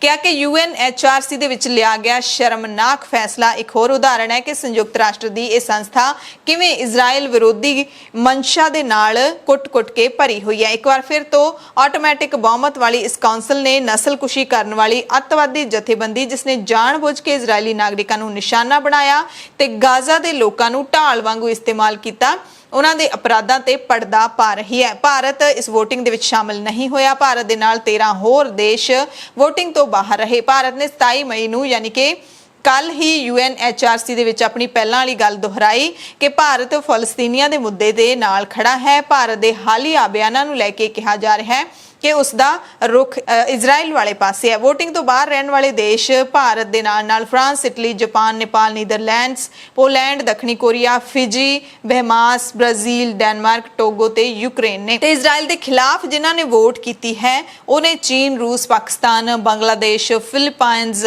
Argentina, Bahrain, Cuba, Indonesia, Libya, Mexico, Namibia, Uzbekistan, Somalia ਅਤੇ ਸੁਡਾਨ। ਤੇ ਇਜ਼ਰਾਈਲ ਦੇ ਹੱਕ ਦੇ ਵਿੱਚ ਵੋਟ ਪਾਉਣ ਵਾਲੇ ਲੋਕ ਨੇ ਆਸਟਰੀਆ, ਬੁਲਗਾਰੀਆ, ਕੈਮਰੂਨ, ਚੈਕ Republic, Germany, Malawi, Marshall Islands, Britain ਤੇ ਯੂਰੂਗਵੇ। ਇਹਨਾਂ ਦੇਸ਼ਾਂ ਨੇ ਇਜ਼ਰਾਈਲ ਦੇ ਹੱਕ ਵਿੱਚ ਵੋਟ ਪਾਈ ਹੈ ਤੇ ਇਜ਼ਰਾਈਲ ਨੇ ਪਾਕਿਸਤਾਨ ਨੂੰ ਲੈ ਕੇ ਵੀ ਸਖਤ ਪ੍ਰਤੀਕਿਰਿਆ ਦਿੱਤੀ ਹੈ। ਅਤੇ ਅਜਿਹੇ ਮੌਕੇ ਬਹੁਤ ਘੱਟ ਆਉਂਦੇ ਨੇ ਜਦੋਂ ਇਜ਼ਰਾਈਲ ਨੇ ਪਾਕਿਸਤਾਨ ਨੂੰ ਲੈ ਕੇ ਖੁੱਲੇ ਤੌਰ ਤੇ ਬਿਆਨ ਦਾਗਿਆ ਹੋਵੇ। ਹਾਲਾਂਕਿ ਪਾਕਿਸਤਾਨ ਹਮੇਸ਼ਾ ਇਜ਼ਰਾਈਲ ਦੇ ਖਿਲਾਫ ਹਮਲਾਵਰ ਹੀ ਰਿਹਾ ਹੈ। ਦਰਅਸਲ ਪਾਕਿਸਤਾਨ ਨੇ ਆਪਣੇ ਇੱਕ ਅਧਿਕਾਰਿਤ ਟਵਿੱਟਰ ਹੈਂਡਲ ਤੋਂ ਇੱਕ ਟਵੀਟ ਕੀਤਾ ਸੀ। Foreign ministers public diplomacy twitter handle ਤੋਂ ਕੀਤਾ ਸੀ। ਲਿਖਿਆ ਸੀ ਕਿ ਅੱਜ ਸੰਯੁਕਤ ਰਾਸ਼ਟਰ ਮਨੁੱਖੀ ਅਧਿਕਾਰ ਪਰਿਸ਼ਦ ਵਿੱਚ ਕਬਜ਼ੇ ਵਿੱਚ ਲਏ ਗਏ ਫਲਸਤੀਨੀ ਇਲਾਕੇ ਤੇ ਪੂਰਬੀ ਯਰੂਸ਼ਲਮ ਦੇ ਵਿੱਚ ਮਨੁੱਖੀ ਅਧਿਕਾਰਾਂ ਦੀ ਤਰਸਯੋਗ ਹਾਲਤ ਹੈ। ਉਸ ਤੇ ਇੱਕ ਵਿਸ਼ੇਸ਼ ਸੈਸ਼ਨ ਦਾ ਆਯੋਜਨ ਕੀਤਾ ਗਿਆ। ਇਸ ਬੈਠਕ ਨੂੰ ਪਾਕਿਸਤਾਨ ਦੇ ਵਿਦੇਸ਼ ਮੰਤਰੀ ਸ਼ਾਹ ਮਹਿਮੂਦ ਕੁਰੈਸ਼ੀ ਸੰਬੋਧਨ ਕਰਨਗੇ। UNHRC ਤੋਂ ਕੀ ਉਮੀਦ ਹੈ ਇਸ ਦੀ ਚਰਚਾ ਕਰਨਗੇ। ਸੋ ਇਹ ਜਿਹੜਾ ਕੱਲ ਮੀਟਿੰਗ ਹੋਈ ਹੈ, ਪ੍ਰਸਤਾਵ ਪਾਸ ਹੋਇਆ, ਉਸ ਤੋਂ ਪਹਿਲਾਂ ਪਾਕਿਸਤਾਨ ਨੇ ਟਵੀਟ ਕੀਤਾ ਸੀ ਤੇ ਇਸ ਦਾ ਜਵਾਬ ਇਜ਼ਰਾਈਲ ਦੇ ਵਿਦੇਸ਼ ਮੰਤਰਾਲੇ ਨੇ ਤਿੱਖਾ ਦਿੱਤਾ। ਉਹਨਾਂ ਨੇ ਲਿਖਿਆ ਕਿ ਮਨੁੱਖੀ ਅਧਿਕਾਰ ਚੈਂਪੀਅਨ ਪਾਕਿਸਤਾਨ ਹਕੀਕਤ ਦੇ ਵਿੱਚ ਸ਼ੀਸ਼ੇ ਦੇ ਘਰ ਵਿੱਚ ਰਹਿ ਰਿਹਾ ਹੈ। ਮੱਧ ਪੂਰਬ ਵਿੱਚ ਇਜ਼ਰਾਈਲ ਇੱਕਮਾਤਰ ਲੋਕਤੰਤਰ ਹੈ। ਉਸ ਨੂੰ ਪਾਕਿਸਤਾਨ UNHRC ਦੇ ਵਿੱਚ ਗਿਆਨ ਦੇ ਰਿਹਾ ਹੈ। ਇਹ ਪਖੰਡ ਦੀ ਸਭ ਤੋਂ ਚੰਗੀ ਮਿਸਾਲ ਹੈ। ਇਸੇ ਦਰਮਿਆਨ ਚੀਨ ਨੇ ਐਲਾਨ ਕੀਤਾ ਕਿ ਉਹ ਫਲਸਤੀਨ ਨੂੰ $10 ਲੱਖ ਦੀ ਮਦਦ ਦੇਵੇਗਾ। ਮਨੁੱਖੀ ਅਧਿਕਾਰ ਕੌਂਸਲ ਦੀ ਬੈਠਕ ਦੇ ਵਿੱਚ ਚੀਨ ਨੇ ਇਹ ਐਲਾਨ ਕੀਤਾ ਕਿ ਅਸੀਂ ਫਲਸਤੀਨੀ ਪ੍ਰਸ਼ਾਸਨ ਨੂੰ ਕੈਸ਼ ਦੇ ਵਿੱਚ $10 ਲੱਖ ਦੀ ਐਮਰਜੈਂਸੀ ਮਦਦ ਦੇਵਾਂਗੇ। ਨਾਲ ਹੀ ਸੰਯੁਕਤ ਰਾਸ਼ਟਰ ਦੇ ਜ਼ਰੀਏ ਫਲਸਤੀਨੀ ਸ਼ਰਨਾਰਥੀਆਂ ਦੇ ਲਈ $10 ਲੱਖ ਦੀ ਮਦਦ ਅਤੇ 2 ਲੱਖ ਕਰੋਨਾ ਵੈਕਸੀਨ ਡੋਜ਼ਸ ਵੀ ਦੇਣਗੇ।